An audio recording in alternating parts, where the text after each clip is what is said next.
മരണ പുനരുത്ഥാനങ്ങളെ വിശ്വാസ കണ്ണുകളാൽ കാണുന്ന ദൈവമക്കൾ ഈ ഭൂമിയിലെ ആയുസ്സിനെ പുറകോട്ട് നോക്കിയിട്ട് ഇങ്ങനെ വിലയിരുത്താം: ഇത് കാലത്തിൻ്റെ നിമിഷവേളയാണ്.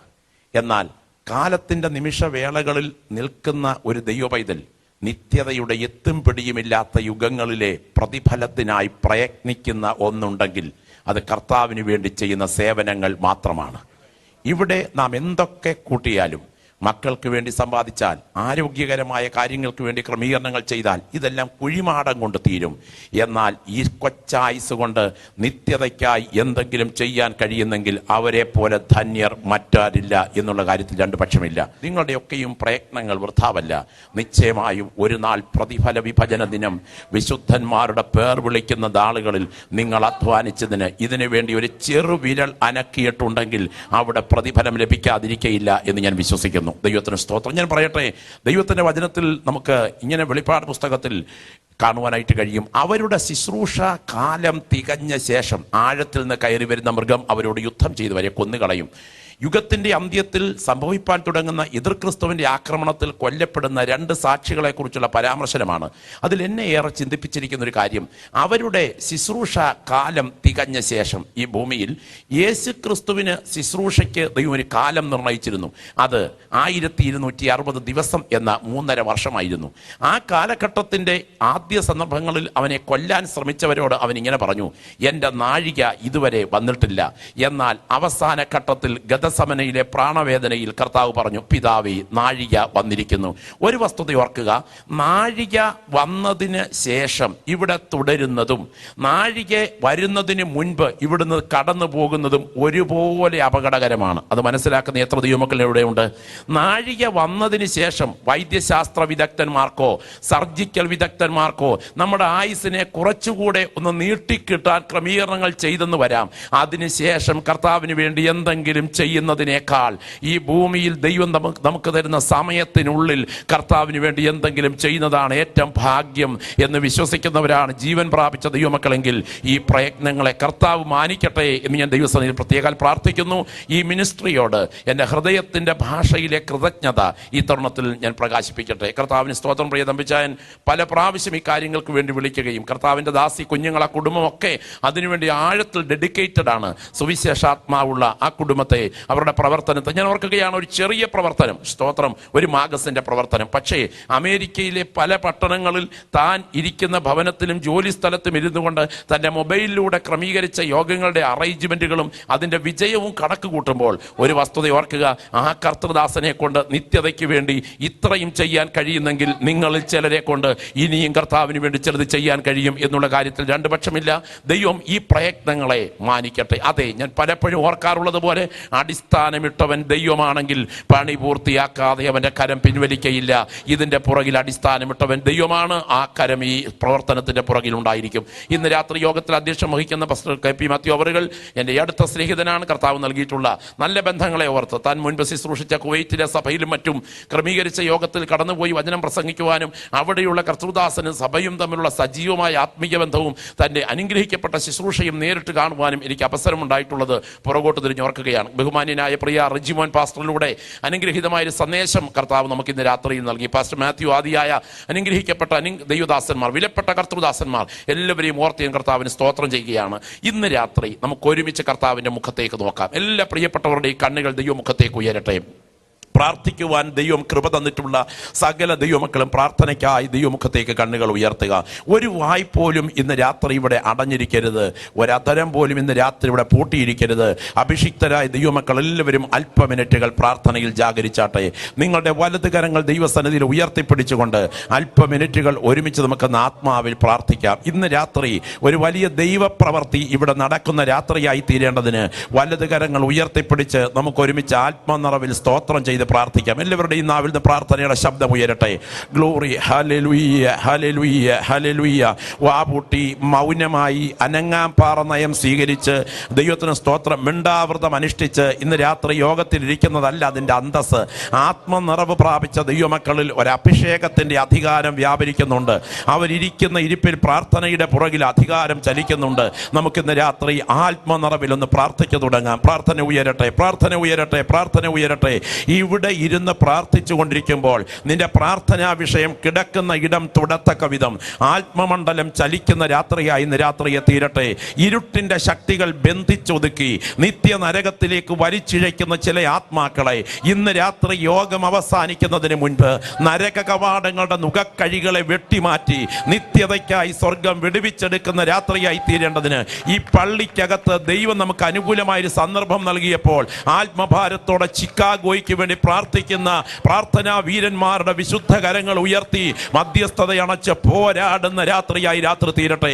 സ്വർഗത്തിലും ഭൂമിക്കും നാഥനായ നസ്രയനായ യേശു ക്രിസ്തുവിന്റെ അധികാരമുള്ള നാമത്തിൽ പാമ്പുകളെയും തേളുകളെയും ശത്രുവിന്റെ സകല ബലത്തെയും ചവിട്ടുവാൻ ഞാൻ നിങ്ങൾക്ക് അധികാരം തരുന്നുവെന്ന് അരുളി ചെയ്തവന്റെ നാമത്തിൽ ഇന്നു രാത്രി ഇതുവരെ പകരപ്പെട്ടിട്ടില്ലാത്ത ഒരു കനത്ത ആത്മപ്രവാഹത്തിനായി ഈ രാത്രി യോഗത്തെ ഞങ്ങൾ പ്രാർത്ഥിച്ച് വേർതിരിക്കുന്നു. ദൈവാത്മാവത് ചെയ്യുവാൻ തുടങ്ങുന്നത് കൊണ്ട് സ്തോത്രം. ദൈവപ്രവർത്തിയുടെ വ്യാപരിപ്പാൻ തുടങ്ങുന്നത് കൊണ്ട് സ്തോത്രം. യേശുവിൻ നാമത്തിൽ തന്നെ കരമൊന്ന് ഉയർത്തി കർത്താവിന് സ്തോത്രം ചെയ്യാം. ഒരിക്കൽ കൂടെ ശബ്ദം ഉയർത്തി കർത്താവിനെ മഹത്വപ്പെടുത്താം. നമുക്ക് ഒരുമിച്ച് വേഗം തിരുവെഴുത്തുകളിലേക്ക് പ്രവേശിക്കാം. പുറപ്പാട് പുസ്തകം 8-ാം അധ്യായം അതിൻ്റെ 1-ാമത് വാക്യം വായിച്ചുകൊണ്ട് ദൈവത്തിൻ്റെ ആത്മാവ് എൻ്റെ ഹൃദയത്തിൽ പ്രകാശിപ്പിച്ച ഒരു സന്ദേശം നിങ്ങളുമായി പങ്കുവെച്ച് ദൈവം നൽകി തന്ന ഒരു ദൂത് പങ്കുവെച്ച് എൻ്റെ വാക്കുകൾ ഉപസംഹരിപ്പാൻ കർത്തൃകൃപയിൽ ആശ്രയിച്ച് ആഗ്രഹിക്കുന്നു. പുറപ്പാട് പുസ്തകം 8-ാം അധ്യായം 1-ാം വാക്യം വായിച്ചാട്ടെ. ആ ആ ആ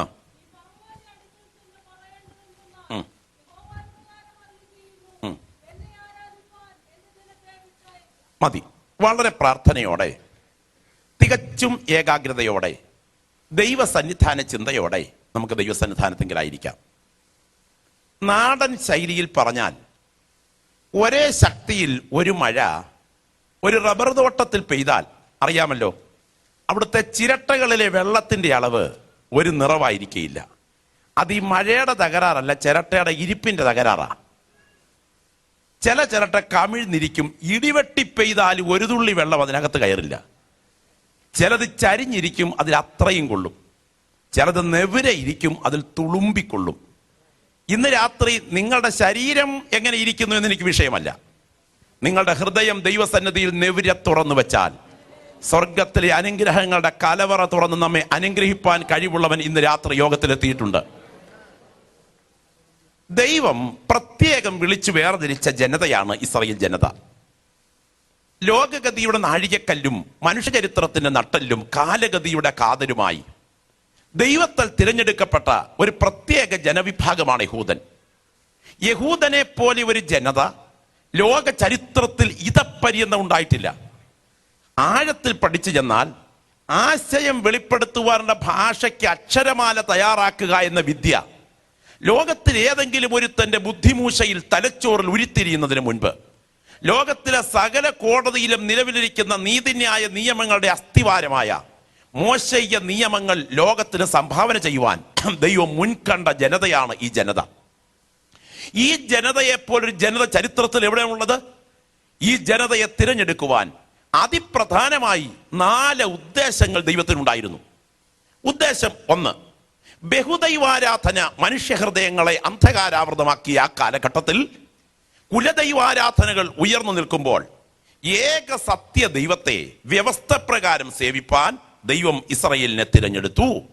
ഉദ്ദേശം 2, ഈ ദൈവത്തെ സേവിക്കുന്നത് മുഖാന്തരം ഉള്ള നന്മകൾ ദൃഷ്ടാന്തീകരിച്ച് കാര്യകാരണ സഹിതം ആ തലമുറയ്ക്ക് വെളിപ്പെടുത്തി കൊടുക്കാൻ ദൈവസേവയുടെ സാധന പാഠങ്ങളായി, ദൈവസേവയുടെ തെളിവ് രൂപങ്ങളായി ദൈവം ഇസ്രായേലിനെ തിരഞ്ഞെടുത്തു. ഉദ്ദേശം 3, ഈ വിശുദ്ധ തിരുവെഴുത്ത് നമ്മുടെ കയ്യിലിരിക്കുന്ന ഈ ദൈവത്തിന്റെ വചനം എഴുതി സൂക്ഷിച്ച് തലമുറകൾക്ക് വിതരണം ചെയ്യുവാൻ തിരുവെഴുത്തിന്റെ കൈകാര്യകർത്താക്കളും കാവൽക്കാരും എഴുത്തുകാരുമായി ദൈവം ഇസ്രായേലിനെ തിരഞ്ഞെടുത്തു. ഏറ്റവും പ്രധാനപ്പെട്ട 4-ാമത്തെ ഉദ്ദേശം, അശുദ്ധ ജനത തിങ്ങിപ്പാർക്കുന്ന ലോക ജനതയ്ക്കിടയിൽ നിന്ന് ഒരു വിശുദ്ധ ജനവർഗത്തെ വേർതിരിച്ച് ആ വിശുദ്ധ ജനവർഗത്തിൽ നിന്ന് ഒരു വിശുദ്ധ കുടുംബത്തെ മാറ്റി നിർത്തി ആ വിശുദ്ധ കുടുംബത്തിൽ നിന്ന് ഒരു വിശുദ്ധ സ്ത്രീയെ വേർതിരിച്ചു നിർത്തി അവളുടെ ഉദരത്തിൽ ഉരുത്തിരിയിച്ച് പരിശുദ്ധനായ ദൈവത്തിന് തന്റെ പവിത്രനായ പുത്രനെ അശുദ്ധരായ മനുഷ്യവർഗത്തിന് മശിഹായായി സംഭാവന ചെയ്യുവാൻ, മാനവവർഗത്തിന് മശിഹായെ കൊടുക്കാൻ ദൈവം ഇസ്രായേലിനെ തിരഞ്ഞെടുത്തു. എന്നാൽ ഇസ്രായേലിന്റെ ചരിത്രം നാം പഠിച്ചാൽ തുടർച്ചയായ പിന്മാറ്റങ്ങൾ നമുക്ക് അവരിൽ കാണാം. പ്രമാണം അങ്ങോട്ട് കൊടുക്കുന്നു, അത് കൈനീട്ടി ഏറ്റുവാങ്ങുന്നു. അധികം താമസിക്കാതെ ഏറ്റുവാങ്ങിയവർ തന്നെ ഈ പ്രമാണം ലംഘിക്കുന്നു. പ്രമാണ ലംഘനത്തിന് കരുണയുള്ളവനെങ്കിലും കർക്കശ സ്വഭാവമുള്ള ദൈവം കൃത്യമായ ശിക്ഷ ഏൽപ്പിക്കുന്നു. ശിക്ഷയേറ്റവർ നിലവിളിക്കുന്നു. വീണ്ടും ദൈവം കരുണ തോന്നി രക്ഷിക്കുന്നു. വീണ്ടും ദൈവം പ്രമാണം അവർക്ക് നൽകുന്നു.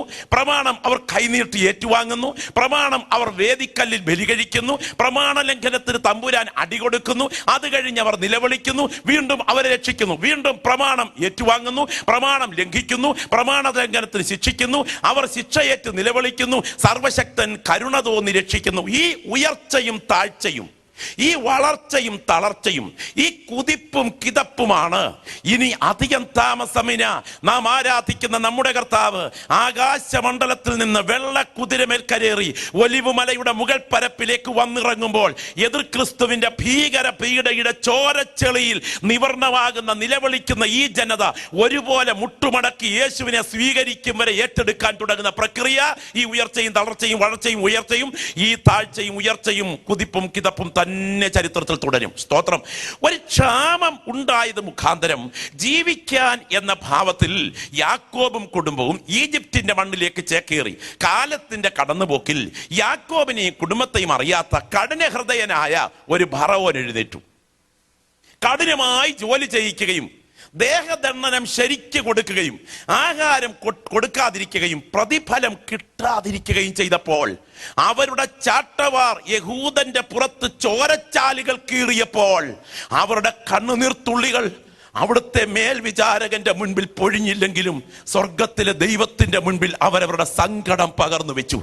ആ നിലവിളി മേഘപാളികളെ കീറി, നക്ഷത്രമണ്ഡലങ്ങളെ മുറിച്ച്, ക്ഷീരപഥങ്ങളെ തുളച്ച് പ്രപഞ്ച ചക്രവർത്തിയായ മഹാദൈവത്തിന്റെ സിംഹാസനത്തിനു മുൻപിൽ അലതല്ലി. ഇന്ന് രാത്രി നാം സ്തോത്രം പറഞ്ഞ് ആരാധിക്കുന്ന നമ്മുടെ ദൈവത്തിന്റെ ചെവിത്തടത്തിൽ അവരുടെ നിലവിളി എത്തി. ആ ജനത്തെ രക്ഷിപ്പാൻ ആരംഭത്തിന് മുൻപേ അവസാനം കണ്ട നിത്യജ്ഞാനിയായ ദൈവത്തിന്റെ സർവജ്ഞാനത്തിന്റെ പ്രവചന ഘടികാരത്തിന്റെ സൂചികകൾ കൃത്യായങ്ങളിലേക്ക് ചലിച്ച് നീങ്ങിയപ്പോൾ ദൈവത്തിന്റെ കരവും ചലിച്ചു. ദൈവം തന്റെ ദാസനായ മോശയെ നിയോഗിച്ച് ഫറവോന്റെ കൊട്ടാരത്തിലേക്ക് അയച്ചു. ഫറവോന്റെ കൊട്ടാരത്തിലെത്തി അവന്റെ മുഖത്ത് വിരൽ ചൂണ്ടി മോശ വിളിച്ചു പറയുകയാണ്, എന്നെ ആരാധിപ്പാൻ എന്റെ ജനത്തെ വിട്ടയക്കുക. ഇന്ന് രാത്രി ഇതേ ശബ്ദം കാലങ്ങളെയും നൂറ്റാണ്ടുകളെയും സഹസ്രാബ്ദങ്ങളെയും ഭേദിച്ചുകൊണ്ട് ആരാധിക്കുന്ന ദൈവമക്കളുടെ മധ്യത്തിലും ഈ രാത്രി മുഴങ്ങുകയാണ്. സ്തോത്രം. ഇതിനു വേണ്ടി പ്രാർത്ഥിക്കാൻ ഇവിടെ എത്ര ദൈവമക്കളുണ്ട്? ഇതിനു വേണ്ടി പ്രാർത്ഥിക്കാൻ ഇവിടെ എത്ര ദൈവമക്കളുണ്ട്? സത്യദൈവത്തെ ആരാധിപ്പാൻ, ആത്മനിറവിൽ ആരാധിപ്പാൻ, വിശുദ്ധിയിൽ ആരാധിപ്പാൻ, പ്രമാണപ്രകാരം ആരാധിപ്പാൻ ഈ രാത്രിയിൽ ഒരുപറ്റം ആളുകൾ പാരമ്പര്യത്തിന്റെ കോട്ടകളെ ചാടി കവച്ചു വെച്ചുകൊണ്ട് മുൻപോട്ട് ഇറങ്ങത്തക്ക വിധം ആത്മഭാരത്തോടെ പ്രാർത്ഥിക്കുന്ന ഒരുപറ്റം ദൈവമക്കളുടെ പ്രാർത്ഥന ഇന്ന് രാത്രി ഇവിടെ ഉയരുമെങ്കിൽ അതിശക്തമായ ആത്മപ്രവാഹം ഈ രാത്രി യോഗം അവസാനിക്കുന്നതിന് മുൻപ് നമ്മുടെ നടുവിൽ പകരുവാൻ അവന്റെ കരം ഈ രാത്രി ഉയരുകയാണ്. സ്തോത്രം. ഇന്ന് ഒരുപാട് ആത്മീയ ഒഴുക്കുകൾ നടന്നുകൊണ്ടിരിക്കുകയാണ്. ഇന്ന് രാത്രി, ഈ ഒടുവിലത്തെ രാത്രി, ഒരു വലിയ ആത്മീയ ഒഴുക്ക് ഇവിടെ ഒഴുകാൻ കൊതിക്കുന്ന എത്ര ദൈവമക്കളുണ്ട്? ഇവിടെ ആത്മീയ ഒഴുക്കുന്ന രാത്രി ഒഴുകാൻ കൊതിക്കുന്ന എത്ര ദൈവമക്കളുണ്ട്? ഒരു ഒഴുക്കുന്ന രാത്രി നിങ്ങൾ കൊതിക്കുന്നുണ്ടെങ്കിൽ കൈകെട്ടി വാവൂട്ടിയാൽ ഇരിക്കേണ്ടത് ഒരു ഒഴുക്കുന്ന രാത്രി ഇവിടെ കൊതിക്കുന്നെങ്കിൽ ഒരു മഴയ്ക്കായി ഇവിടെ പ്രാർത്ഥിച്ചു കൊണ്ടിരിക്കണം. സ്തോത്രം.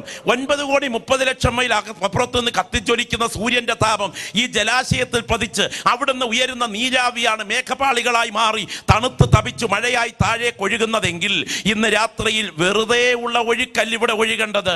പ്രാർത്ഥനയുടെ നീരാവി ഉയർത്തി ഇവിടെ ഇരുന്ന് സ്തോത്രത്തിൽ ജാഗരിക്കുന്ന ദൈവമക്കളിൽ നിന്നും ഈ ഹോളിനകത്ത് ഉയരുന്ന പ്രാർത്ഥനയുടെ നീരാവി ദൈവസന്നിധിയിൽ എത്തിക്കഴിയുമ്പോൾ അധികം താമസിക്കാതെ ആത്മമണ്ഡലത്തിന്റെ വലിയൊരു പ്രവാഹം മിന്നൽ പിണറുകളോടെ പെയ്യുന്ന ഒരു ആത്മ മഴയ്ക്കായി ദൈവജനം പ്രാർത്ഥിച്ചു കൊണ്ടിരിക്കട്ടെ. നാഥന്റെ കരം ഇവിടെ ഉയരാതിരിക്കുകയില്ല. സ്തോത്രം. അനേക ഒഴുക്കുകൾ ഈ തലമുറയിൽ നടക്കുകയാണ്. അടിസ്ഥാന വേദോപദേശങ്ങളെ തൃണവൽഗണിച്ച് സത്യോപദേശങ്ങളെ കാറ്റിൽ പറത്തി വിശുദ്ധിയുടെ ഉപദേശങ്ങൾക്ക് ഒരു വിലയും കൊടുക്കാതെ രക്ഷ, സ്നാനം, വേർപാട് എന്നിത്യാദി അടിസ്ഥാന സത്യങ്ങൾക്ക് യാതൊരു പ്രാധാന്യവുമില്ലാതെ ജനക്കൂട്ടത്തിന്റെ മനഃശാസ്ത്രം മനസ്സിലാക്കിക്കൊണ്ട് ഭൗതിക നേട്ടങ്ങളെ മാത്രം പർവ്വതീകരിച്ചു പറയുന്ന നിരവധി ഡ്യൂപ്ലിക്കേറ്റ് ഒഴുക്കുകൾ നടന്നുകൊണ്ടിരിക്കുമ്പോൾ, സ്തോത്രം, എന്റെ ഭാഷയെ പറഞ്ഞാൽ ഏഴിമലയിലും ശാസ്താംകോട്ടും ശാന്തി പറഞ്ഞും പ്രസാദം വാങ്ങിച്ചവച്ചും പ്രതിമകൾ അനാച്ഛാദനം ചെയ്തും നിറപറയും നിലവിളക്കും പൂക്കുലയും താലപ്പൊലിയുമായി ഭാരതീകരണം നടത്തി പുറജാതീയ പാരമ്പര്യങ്ങളെ മുഴുവൻ കൈനീട്ടി ഏറ്റുവാങ്ങുന്ന നിരവധി ആളുകളുടെ നടുവിൽ അന്യഭാഷയുടെയും പ്രവചനത്തിന്റെയും കൃപാവരത്തിന്റെയും അകമ്പടിയോടുകൂടെ പെന്തക്കോസ്തിന്റെ വേർപെട്ട ഉപദേശങ്ങളെ പോലും ലജ്ജിപ്പിക്കത്തക്ക വിധം ഇരമ്പി ഉണരുന്ന ഡ്യൂപ്ലിക്കേറ്റ് ഉണർവുകൾ പലയിടങ്ങളിലും പൊടിപൊടിക്കുമ്പോൾ ഒരുപറ്റം ജീവൻ പ്രാപിച്ച ദൈവമക്കൾ വേദപുസ്തകത്തിന്റെ ഉപദേശ സത്യങ്ങൾ മാറോട് അടുക്കിപ്പിടിച്ച് തിരുവഴുത്തുകളിൽ പ്രകാരം ഒരു ഒഴുക്ക് ഇന്ന് രാത്രി ഇവിടെ സംഭവിക്കേണ്ടതിന് ഇരിക്കുന്നിരിപ്പിൽ പ്രാർത്ഥിച്ചു തുടങ്ങട്ടെ. നമ്മുടെ നാഥന്റെ കരം ഈ രാത്രി ഇവിടെ ചലിച്ചുയരാതിരിക്കുകയില്ല. ഫറവോന്റെ കൊട്ടാരത്തിലെത്തിയിട്ട് ഫറവോന്റെ മുഖത്ത് വിരൽ ചൂണ്ടി മോശ പറയുകയാണ്, എന്നെ ആരാധിപ്പാൻ എന്റെ ജനത്തെ വിട്ടയക്കുക. ആരാധന എന്നുള്ളതാണ് ഏറ്റവും പ്രധാനപ്പെട്ട വിഷയം. അതിലേക്ക് ഏറ്റവും ആദ്യത്തെ ചുവട് വേർപാട് എന്ന വിഷയമാണ്. പട്ടാളത്തിന്റെ ശക്തി എവിടെ എന്ന് ചോദിച്ചാൽ ഒറ്റ വാക്കിൽ പറയാം, ചിട്ടയിൽ. ചിട്ട തെറ്റിയാൽ പിന്നെ പട്ടാളമില്ല. ദൈവമക്കളുടെ ശക്തി അമേരിക്കൻ ഡോളറിലല്ല, ദൈവമക്കളുടെ ശക്തി സംഘടനയുടെ കഴിവിലല്ല, ദൈവമക്കളുടെ ശക്തി കൂടെ നിൽക്കുന്ന ആളുകളുടെ വക്കീൽ പണിയിലല്ല, ദൈവമക്കളുടെ ശക്തി ബുദ്ധിപരമായ കരുനീക്കങ്ങളിലല്ല, ദൈവമക്കളുടെ ശക്തി കമ്മിറ്റിയുടെ ഹിഡൻ അജണ്ടയിലല്ല, ദൈവമക്കളുടെ ശക്തി വേർപാടിലും വിശുദ്ധിയിലുമാണ്. അത് തെറ്റിയാൽ പിന്നെ ദൈവമക്കളില്ല. ദൈവത്തിന് സ്തോത്രം. പ്രിയപ്പെട്ടവരെ, ഫറവോന് ഏറ്റവും ബുദ്ധിമുട്ടുള്ള കാര്യമാണ് ഈ വേർപാട്. വേർപെടാൻ അങ്ങ് ഉറച്ചു. എന്തിനാ കുഞ്ഞെ ആരാധന എന്ന വിഷയത്തിൽ ഞങ്ങളെ ഇട്ടേച്ച് പോന്നേ? നമുക്കൊന്നിച്ചങ്ങ് ആരാധിക്കരുതോ എന്ന് പറഞ്ഞാൽ തിങ്കളാഴ്ച മുതൽ ശനിയാഴ്ച വരെ ആരാധന പെന്തിക്കോസ്ത് മോഡൽ കയ്യടിയിലും ഞായറാഴ്ച സ്റ്റിയറിംഗ് മറ്റൊരിടത്തായിരിക്കുകയും ചെയ്താൽ ഫറവോന് യാതൊരു ബുദ്ധിമുട്ടുമില്ല. എന്നാൽ കൃപ ലഭിച്ച മറിയ, കൃപ ലഭിച്ച എലിസബത്തിനെ തേടിപ്പോയതുപോലെ കൃപ പ്രാപിച്ച നീ, കൃപ പ്രാപിച്ചവരുടെ ഇടയിൽ കിട്ടിയ നിത്യജീവനുമായി ആരാധിക്കാൻ കൃപയില്ലാത്തവരോട് യാത്ര പറയുന്ന ഒരു വേർപാട് ദൈവസഭയ്ക്കകത്തുണ്ട്. അതിന്ന് രാത്രി ഉയർത്തിപ്പിടിക്കാൻ ദൈവ കൃപ തന്ന ദൈവമക്കൾ വിളിച്ചു പറയുന്നു, ആരാധനയ്ക്കായി വേർപെടുക. ഒരുമിച്ച് നിന്നാൽ എന്താ അപകടം പറയാം. ഒരുമിച്ച് നിന്നാൽ വളരെ ഗുരുതരമായ അപകടമുണ്ട്. ഫറവോനെ, നിന്റെ ദൈവം കാള, ഞങ്ങളുടെ ദൈവത്തെ ആരാധിക്കണമെങ്കിൽ യാഗം കഴിക്കണം. നിന്റെ നാട്ടി വെച്ച് നിന്റെ ദൈവത്തെ പിടിച്ച് നിന്റെ ദൈവത്തിന്റെ കഴുത്തറത്ത് നിന്റെ ദൈവത്തിന്റെ തൊലി പൊളിച്ച്, ദൈവത്തിന് സ്തോത്രം, നിന്റെ ദൈവത്തെ യാഗപീഠത്തെ കയറ്റി അടിയിൽ തീ കൊടുത്ത് ആരാധിച്ചാൽ അഡ്ജസ്റ്റ് ചെയ്തുള്ള ആരാധന അടിയേലേ അവസാനിക്കൂ. സ്തോത്രം. ഇന്ന് രാത്രി പറയട്ടെ, കൃപ പ്രാപിച്ച നീ കൃപയില്ലാത്തവരുടെ ഇടയിൽ കിട്ടിയ നിത്യജീവനുമായി മിക്സർ ഉപദേശത്തിൽ ആരാധിക്കാതെ കൃപ ലഭിച്ച മറിയ, കൃപ ലഭിച്ച എലിസബത്തിനെ തേടിപ്പോയതുപോലെ, കൃപ പ്രാപിച്ച അബ്രഹാം കൽദയരുടെ ഊര് വിട്ടിറങ്ങിയതുപോലെ, കൃപ പ്രാപിച്ച പിതാക്കന്മാർ മോവാബിനോട് യാത്ര പറഞ്ഞതുപോലെ, ആ കൃപ പ്രാപിച്ച പിതാക്കന്മാർ പാരമ്പര്യത്തെ പരിത്യജിച്ചതുപോലെ ഒറ്റയ്ക്ക് നിൽക്കേണ്ടി വന്നാലും, ജീവൻ അർപ്പിക്കേണ്ടി വന്നാലും, രക്തമൊഴുക്കേണ്ടി വന്നാലും ഞാൻ പിടിച്ച പ്രമാണം വേണ്ടി വേർപെട്ട് നിൽക്കുമെന്ന് പറയാൻ ഇവിടെ ഒരു ദൈവ പൈതലുണ്ടെങ്കിൽ നിന്റെ മേൽ ദൈവത്തിന്റെ കൃപ വ്യാപരിക്കുന്നു. അങ്ങനെ വേർപാടിലാണ് ആരാധനയുടെ തുടക്കം. ആരാധന എന്ന വിഷയം ഏറ്റവും പ്രസക്തമാണ്. ആരാധന എന്ന വിഷയം, ആരാധനയെ സംബന്ധിച്ച് പഠിക്കുമ്പോൾ ആരാധനയ്ക്ക് രണ്ട് തരമുണ്ട്. ഒന്ന് സത്യാരാധന, മറ്റൊന്ന് മിഥ്യാരാധന. ഇത് രണ്ടിന്റെ തെളിവ് 34 കായീന്യ ഹാബേലിയ മാർഗങ്ങളുണ്ട്. പ്രിയപ്പെട്ടവരെ, കായീൻ ഒരു കർഷകനാണ്. കാച്ചിലും ചേനയും പടവലങ്ങായും തേങ്ങായും വരിക്കച്ചക്കയും ഒക്കെ യാഗപീഠത്തിൽ കൊണ്ട് കുന്നുകൂട്ടിയിട്ട് പുള്ളി എവിടെ നിന്ന് പറയും, ആട്ടും കൃഷിയൊന്നും ഇല്ല, എനിക്കുള്ളത് ആകപ്പാടെ ഈ കാർഷിക ഉൽപ്പന്നങ്ങളാ. ഇവന്റെ മുഖത്തോട്ട് നോക്കിയേ, ഇഞ്ചി തിന്ന കൊരങ്ങിന്റെ പരുവത്ത് ചുക്ക് കഷായം കുടിച്ച പോലെ ഒലക്ക വിഴുങ്ങിയ പോലെ ഇവന്റെ നിപ്പ്. ദൈവപ്രസാദം പ്രാപിച്ചവന്റെ മുഖത്ത് നോക്കിയാൽ അറിയാം, അവന്റെ സ്തോത്രം കേട്ടാൽ അറിയാം, ദൈവപ്രസാദം പ്രാപിച്ചവനെ കണ്ടാൽ അറിയാം എന്നാ ഞാൻ ഈ രാത്രി പറഞ്ഞു വരുന്നത്. സ്തോത്രം. എന്നാൽ ഹാബേൽ മുൻപോട്ട് വന്നു. അവന്റെ കൈകളിൽ അധ്വാനത്തിന്റെ ഫലമില്ല, അവന്റെ കൈകളിൽ ഒരു കുഞ്ഞാട് അങ്ങോട്ട് യാഗപീഠത്തിലോട്ട് എടുത്ത് കിടത്തി, ഉറവാൾ അങ്ങോട്ട് വലിച്ചൂരി ആ യാഗപീഠത്തിന്റെ നിഴലിൽ നിന്നുകൊണ്ട്, സ്തോത്രം, ആ ഊരിപ്പിടിച്ച വാൾ കൊണ്ട് യാഗമൃഗത്തിന്റെ കഴുത്ത് മുറിച്ച് അതിലൂടെ ഊറിയൊഴുകിയ ചോരത്തുള്ളികൾ വിശ്വാസ കണ്ണുകളാൽ കാൽവറി യാഗത്തിന്റെ നിദർശനമായി കണ്ടുകൊണ്ട് ഹാബേൽ യാഗമർപ്പിച്ച് സ്വർഗം അവനെ നീതീകരിച്ചു. മാന്യ സഹോദരങ്ങളെ, മനുഷ്യകുലത്തിലെ ഒന്നാമത്തെ കുലപാതകം തുടങ്ങി. ഒരു സത്യാരാധനക്കാരനെ, ഒരു വ്യവസ്ഥയ്ക്കൊത്ത് ആരാധിച്ചവനെ, ഒരു പ്രമാണത്തിന് വേണ്ടി നിന്നവനെ, ഒരു മിഥ്യാരാധനക്കാരൻ, ഒരു വ്യവസ്ഥ ലംഘിച്ചവൻ ഒറ്റയടിക്ക് തറയിലിട്ടു. ഞാൻ ഈ രാത്രി പറയട്ടെ, സത്യാരാധകൻ തറപറ്റിയെങ്കിലും സത്യാരാധന തറപറ്റിയിട്ടില്ല. ഇന്ന് രാത്രി ഇത് വിശ്വസിക്കുന്ന എത്ര ദൈവമക്കളുണ്ട് ഇവിടെ? സത്യാരാധകൻ തറപറ്റിയെങ്കിലും സത്യാരാധന അവസാനിച്ചിട്ടില്ല. തൊണ്ടക്കുഴിയിൽ ശ്വാസമുള്ളിടത്തോളം, രക്തത്തിൽ ജീവന്റെ തുടിപ്പുള്ളിടത്തോളം, അവസാന ശ്വാസം വരെ ഞാൻ പിടിച്ച പ്രമാണത്തിന് വേണ്ടി നിൽക്കുമെന്ന് പറയാൻ അകത്ത് ധൈര്യം പ്രാപിച്ച ദൈവമക്കൾ ഇന്ന് രാത്രി ഇവിടെ ഇരുന്ന് കണ്ണുകൾ ഉയർത്തിയിട്ട് ഇങ്ങനെ പറയണം: ഇന്ന് രാത്രി എന്റെ ജീവൻ അസ്തമിക്കേണ്ടി വന്നാലും ഞാൻ പിടിച്ച പ്രമാണത്തിന് വേണ്ടി നിൽക്കും. സത്യാരാധനയാണ് ഏറ്റവും പ്രധാനപ്പെട്ട വിഷയം. ആരാധന എന്ന വിഷയത്തിലേക്ക് വരുമ്പോഴാണ് വേർപാട് ഏറ്റവും പ്രസക്തമാകുന്നത്. ആരാധന എന്ന വിഷയത്താണ് വേർപാട് പ്രസക്തമാകുന്നത്. എവിടെ നിന്ന് വേർപെടണം, എവിടേക്ക് വേർപെടണം, ഈ രണ്ടും കൂടെ ഒരുമിച്ച് ചിന്തിച്ചെങ്കിലേ വേർപാടിനെ കുറിച്ച് ഗ്രഹിക്കാൻ പറ്റുകയുള്ളൂ. ഒരു വിഷയത്തിൽ നിന്ന് പൂർണ്ണമായും വേർപെട്ട് മറ്റൊരു വിഷയത്തോട് പൂർണ്ണമായും പറ്റിച്ചേരുന്നതാണ് യഥാർത്ഥ വേർപാട് എന്ന് പറയുന്നത്. അങ്ങനെയാണെങ്കിൽ എവിടെ നിന്ന് വേർപെടണം, ഏത് സഭയിൽ നിന്ന് വേർപെടണം എന്ന് തന്നെ ചിന്തിച്ചാൽ സത്യത്തിൽ എത്രയുണ്ട് ഇന്നത്തെ സഭ?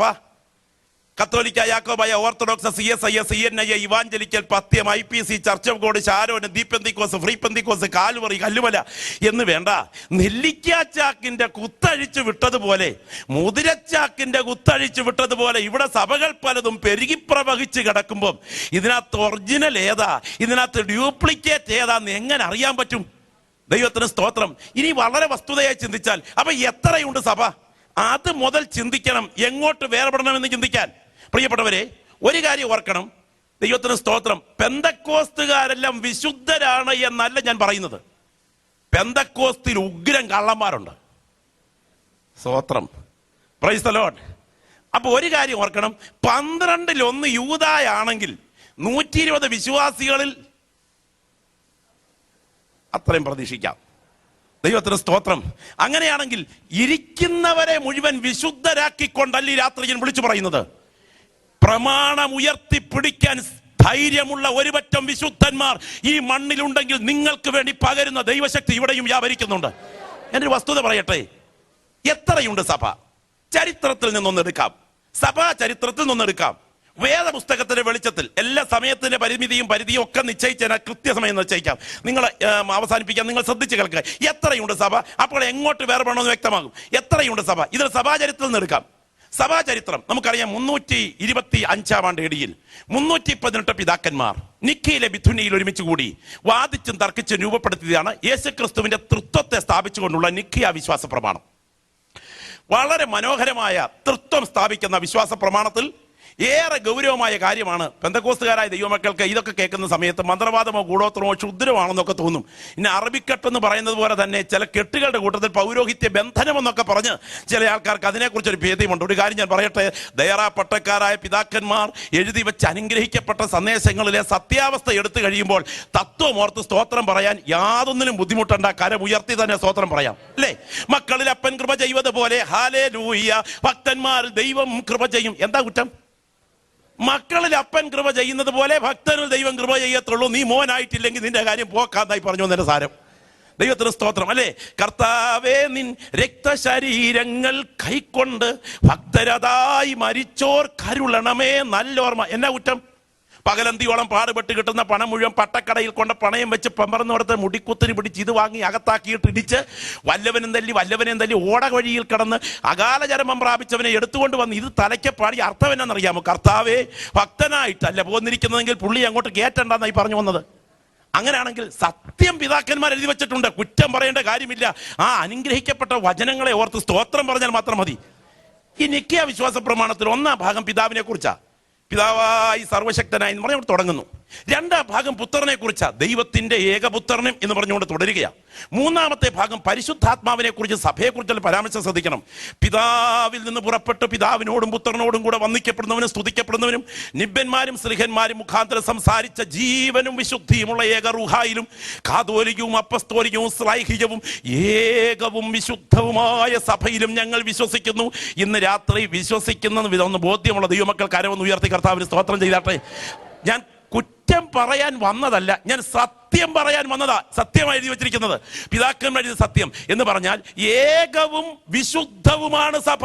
അപ്പോൾ സഭ ഒന്നേ കാലില്ല, സഭ ഒന്നേ ഉള്ളെന്ന് പിതാക്കന്മാർ എഴുതി വെച്ചിരിക്കുമ്പോൾ ഇന്ന് രാത്രി കൃപ ലഭിച്ച ദൈവമക്കൾ ആമേൻ പറയുന്നു, സഭ ഒന്നേ ഉള്ളൂ.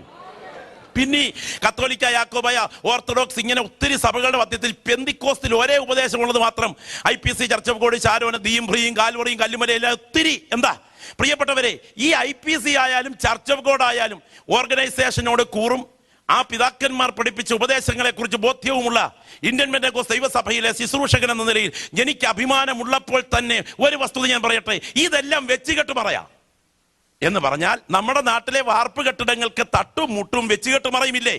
സിമന്റ് പൂച്ചു വെക്കാനും മേസ്തിരിമാർക്ക് ഇരിക്കാനും താൽക്കാലിക പണി നിർത്താനും സിമന്റ് പോർഷൻ നിർത്താനുമുള്ള താൽക്കാലിക സംവിധാനമാ വെച്ചുകെട്ട് മറ. പണി കഴിഞ്ഞാൽ പിന്നെ വെച്ചുകെട്ട് മറ പെയിന്റ് ചെയ്ത് നിർത്തിയാൽ അവനെ ഊളംപാറയോ മാങ്ങാനത്തോ തന്നെ നാടൻ ഭാഷ ചികിത്സിക്കണം. സ്തോത്രം. പ്രിയപ്പെട്ടവരെ, പണി കഴിയുന്നത് വരെ മാത്രമേ വെച്ചുകെട്ടുമറയ്ക്ക് പ്രാധാന്യമുള്ളൂ. ഏത് സംഘടനയാണെന്ന് പറഞ്ഞാലും ഇത് വെച്ചുകെട്ടുമറയാണ്. ഇതിനകത്ത് യേശുവിന്റെ രക്തത്താൽ കഴുകൽ പ്രാപിച്ച ഒരുപറ്റം ദൈവമക്കളുണ്ട്. കാഹളത്തിന്റെ ശബ്ദം മുഴങ്ങുന്ന വേളയിൽ ഈ വെച്ചുകെട്ടുമറ വലിച്ചു പൊളിക്കും.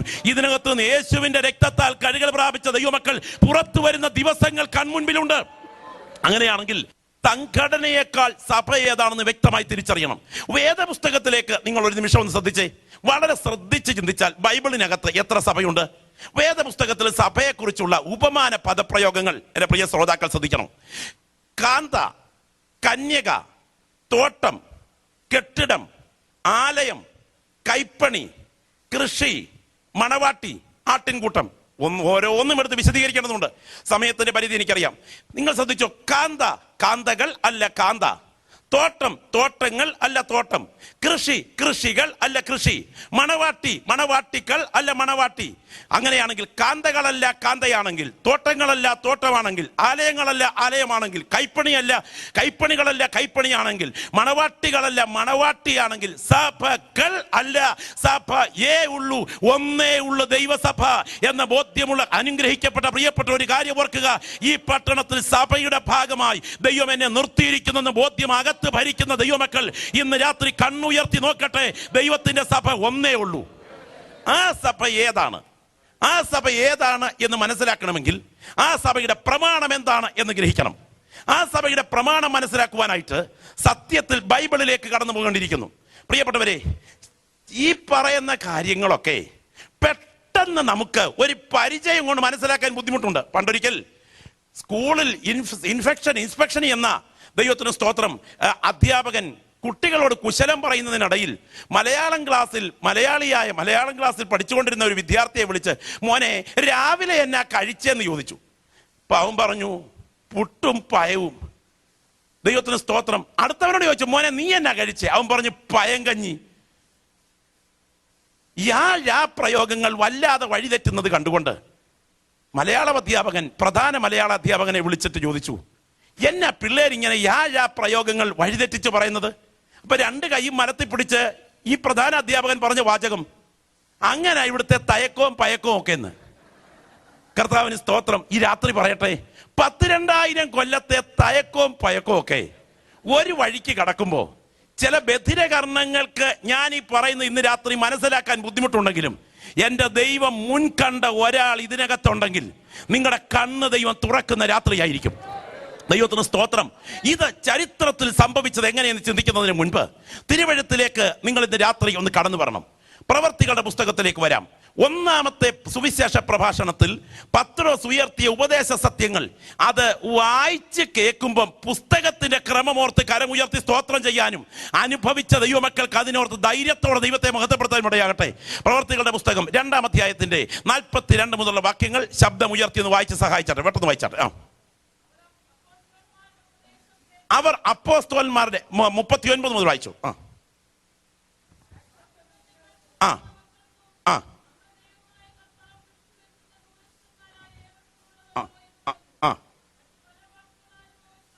ശ്രദ്ധിക്കണേ, പ്രസംഗം അങ്ങോട്ട് തുടങ്ങുകയാണ്. പത്രോസിന്റെ പ്രൗഢഗംഭീരമായ പ്രഭാഷണം. അവിടെ പ്രസംഗം ഇങ്ങനെയാണ് തുടങ്ങുന്നത്: നിങ്ങൾ മാനസാന്തരപ്പെട്ട് നിങ്ങളുടെ പാപങ്ങളുടെ മോചനത്തിനായി ഓരോരുത്തൻ യേശുവിന്റെ നാമത്തിൽ സ്നാനമേൽപ്പീൻ, എന്നാൽ പരിശുദ്ധാത്മാവാകുന്ന വാഗ്ദത്തം ലഭിക്കും. ഇത് അനുഭവിച്ചറിഞ്ഞ ദൈവമക്കൾ കരമൊന്ന് ഉയർത്തി കർത്താവിന് സ്തോത്രം ചെയ്താട്ടെ.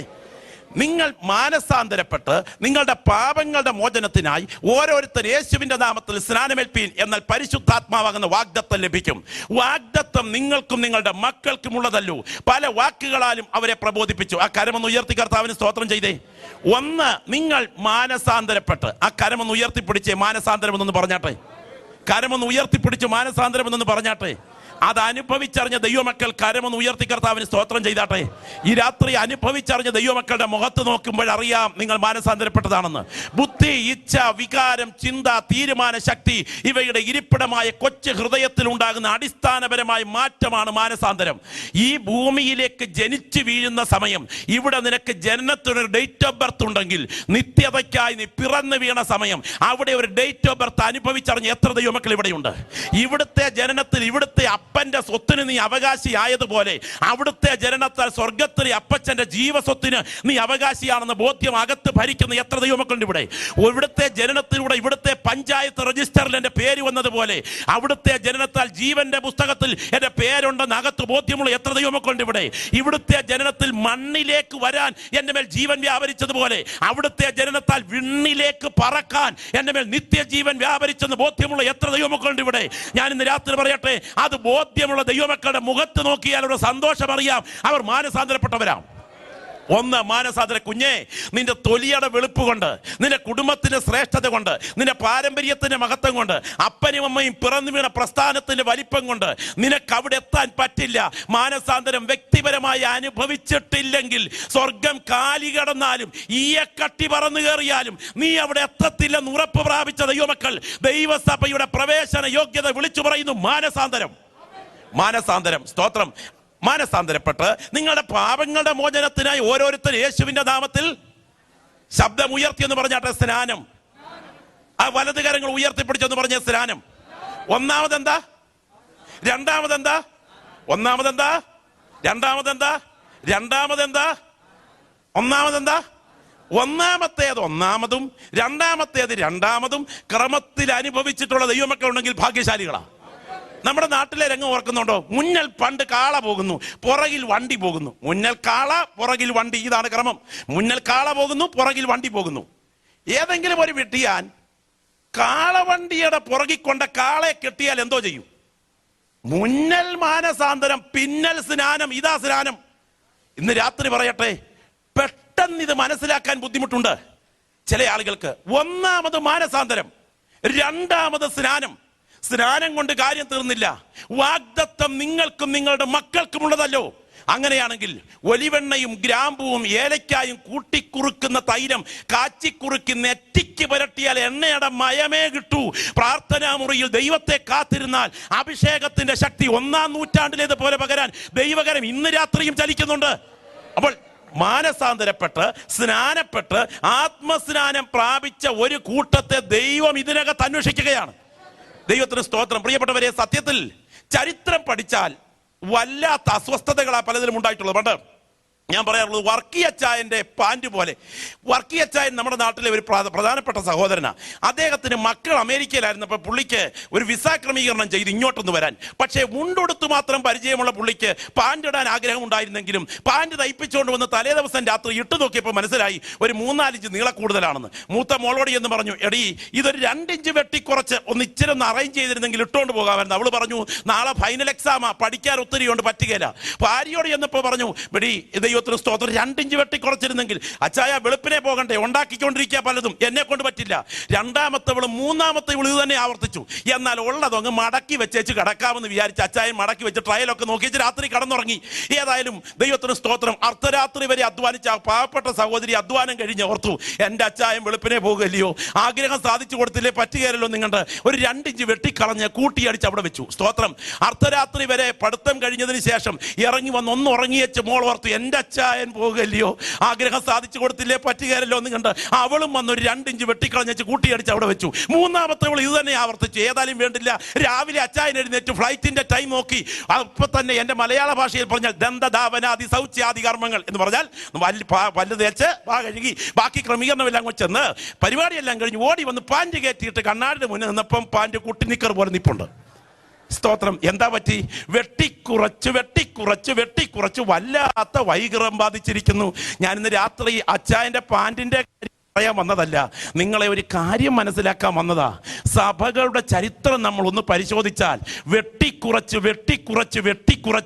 വല്ലാത്ത വൈകൃതം ബാധിച്ചിരിക്കുമ്പോൾ മലയാളക്കരയിൽ ആഞ്ഞുവീശിയ ഉണർവിന്റെ കാലഘട്ടത്തിൽ പാരമ്പര്യത്തിന്റെ കോട്ടകളുടെ എതിർപ്പുകൾക്ക് നടുവിൽ സത്യാരാധനയ്ക്ക് വേണ്ടി ഇറങ്ങിത്തിരിച്ച ഒരുപറ്റം ദൈവമക്കളെ ഈ ചിക്കാഗോയിലും സത്യത്തെ ഉയർത്തിപ്പിടിക്കാൻ ദൈവം നിർത്തിയിരിക്കുന്നത് ഓർത്ത് ഇന്ന് രാത്രി ഞാൻ ദൈവത്തിന് സ്തോത്രം ചെയ്യുമ്പോൾ തന്നെ ഈ വഴിതെറ്റിയ സമൂഹത്തിന് നടുവിൽ ഈ സത്യോപദേശത്തിന്റെ കാവൽക്കാരായി ദൈവം വീണ്ടും നിങ്ങളെ ഈ തലമുറയിൽ നിർത്തട്ടെ എന്ന് ആത്മാർത്ഥമായി പ്രാർത്ഥിക്കുന്നു. ഇതെങ്ങനെ ചരിത്രത്തിൽ സംഭവിച്ചു?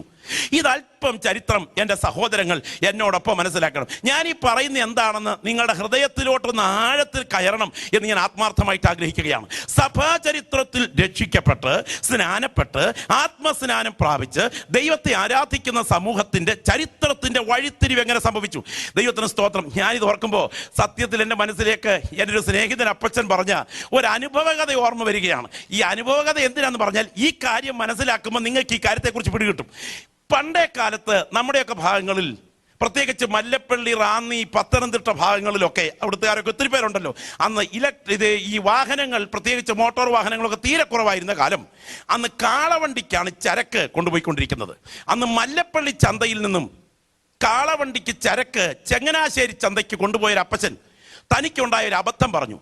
ആ കാലഘട്ടത്തിൽ രാത്രി മുഴുവൻ അധ്വാനിച്ച് മലഞ്ചരക്കുകളെല്ലാം ഈ കാളവണ്ടിക്ക് കയറ്റി കുത്തിക്കെട്ടി നിറച്ച് ക്രമീകരണം ചെയ്തിട്ട് ഒരു 3:30-4 ആകുമ്പോഴത്തേക്ക് ഈ കാളയുടെ നുകമുണ്ടല്ലോ, കാളവണ്ടിയുടെ നുകമെടുത്ത് ഈ കാളയുടെ തോളിലോട്ട് വെച്ച് കെട്ടിയതിന് ശേഷം ഇരികപ്പുറത്തോട്ട് അങ്ങോട്ട് കയറിയിരുന്ന് ഒരു പ്രയോഗം കൊണ്ട് ഇങ്ങനെ 2 പ്രയോഗം പ്രയോഗിക്കുന്നതോടെ കാളവണ്ടി സ്റ്റാർട്ടാകും.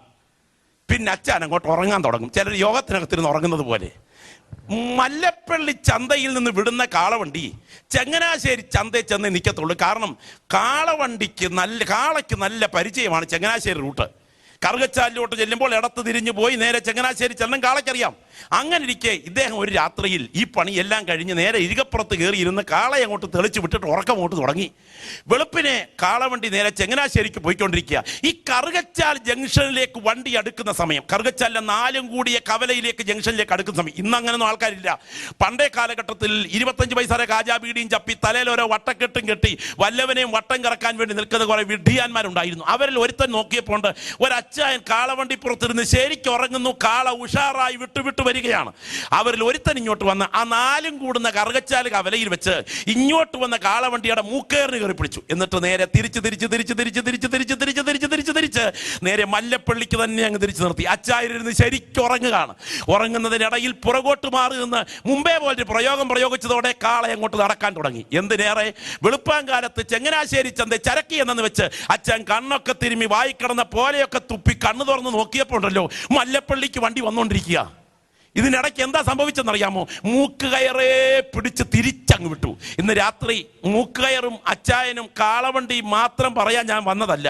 ദൈവത്തിന്റെ തിരുസഭ സെഹിയോൻ മാളിക മുറിയിൽ അന്യഭാഷയിൽ ആരാധിച്ചാരംഭിച്ച് മറിയ ഉൾപ്പെടെയുള്ള മറിയമാർ മദ്യപിച്ചു മറിയുന്നേ എന്ന് നാട്ടുകാർ പറഞ്ഞതിന് മധ്യത്തിൽ ആത്മശക്തിയിൽ തുടക്കം കുറിച്ച ഈ സമൂഹത്തെ 20 നൂറ്റാണ്ട് കൊണ്ട് സാത്താൻ വഴിതെറ്റിച്ചപ്പോൾ അന്ന് പിതാക്കന്മാർ പ്രസംഗിച്ച ദൈവത്തിന്റെ വചനം മാറോട് അടുക്കി പിടിക്കാൻ ചിക്കാഗോയുടെ തെരുവിൽ ദൈവം ഒരുപറ്റം ആളുകളെ മലയാളക്കരയിൽ നിന്ന് നിർത്തിയതോർത്ത് ഇന്ന് രാത്രി ദൈവത്തിന് സ്തോത്രം ചെയ്യുന്നതോടൊപ്പം ചരിത്രത്തിൽ എങ്ങനെ സംഭവിച്ചു എന്നാൽ അല്പ മിനിറ്റുകൾ നമുക്കൊന്ന് വിചിന്തനം ചെയ്യണം.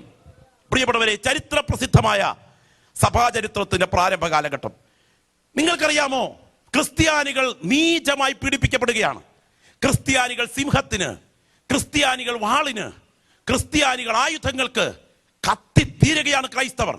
ആ കാലഘട്ടത്തിൽ കോൺസ്റ്റന്റൈൻ ചക്രവർത്തി ഒരു പുറജാതീയ രാജാവുമായി യുദ്ധത്തിൽ ഏർപ്പെട്ടു. ചരിത്ര പ്രസിദ്ധമായ മൾവിയൻ ബ്രിഡ്ജിലെ യുദ്ധം. യുദ്ധമേഖലയിലെത്തിയപ്പോൾ കോൺസ്റ്റന്റൈൻ ഒരു കാര്യം മനസ്സിലായി. എതിരെ നിൽക്കുന്ന സൈന്യം തന്റെ സൈന്യത്തെക്കാൾ ഇരട്ടിയുണ്ട്. ഏറ്റുമുട്ടിയാൽ തോൽവി നിശ്ചയം. നിരാശനായ കോൺസ്റ്റന്റൈൻ കുതിരപ്പുറത്തുനിന്ന് നിലത്തിറങ്ങി മുട്ടുകുത്തി പ്രാർത്ഥിച്ച വേളയിൽ ഒരു അശരീരി ശബ്ദവും ഒരു പ്രത്യേക സ്വപ്നവും തന്റെ കൺമുൻപിൽ വെളിപ്പെട്ടു.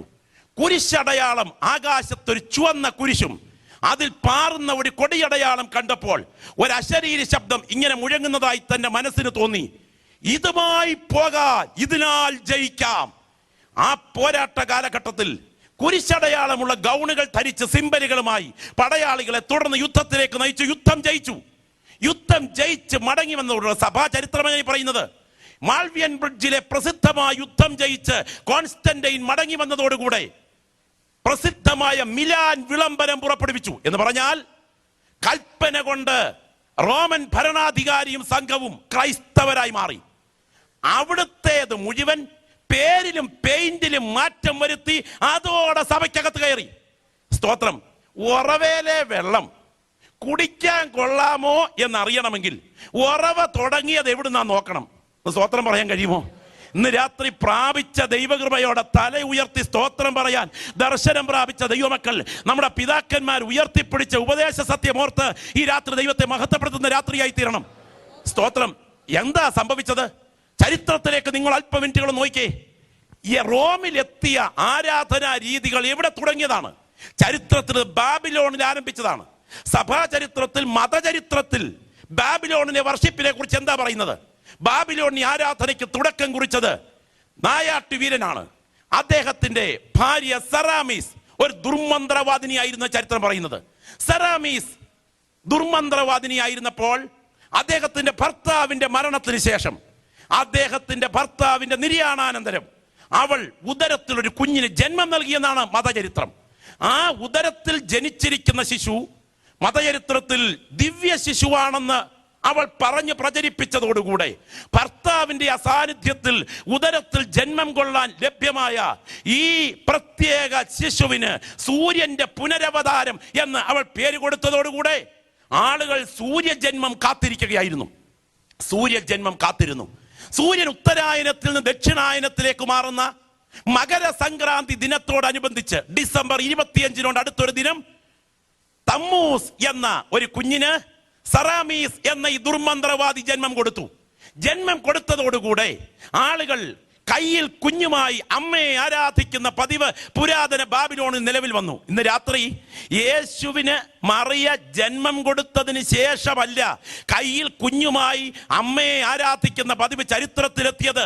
അത് സെറാമീസിൽ ആരംഭിച്ചതാണ് എന്ന് തിരിച്ചറിയുന്ന ദൈവമക്കൾക്ക് എന്റെ ദൈവമെന്നെ വിടുവിച്ചതോർത്ത് ഞാൻ ദൈവത്തിന് സ്തോത്രം ചെയ്തെന്ന് പറയാൻ അധരം ഉയരണം. സ്തോത്രം.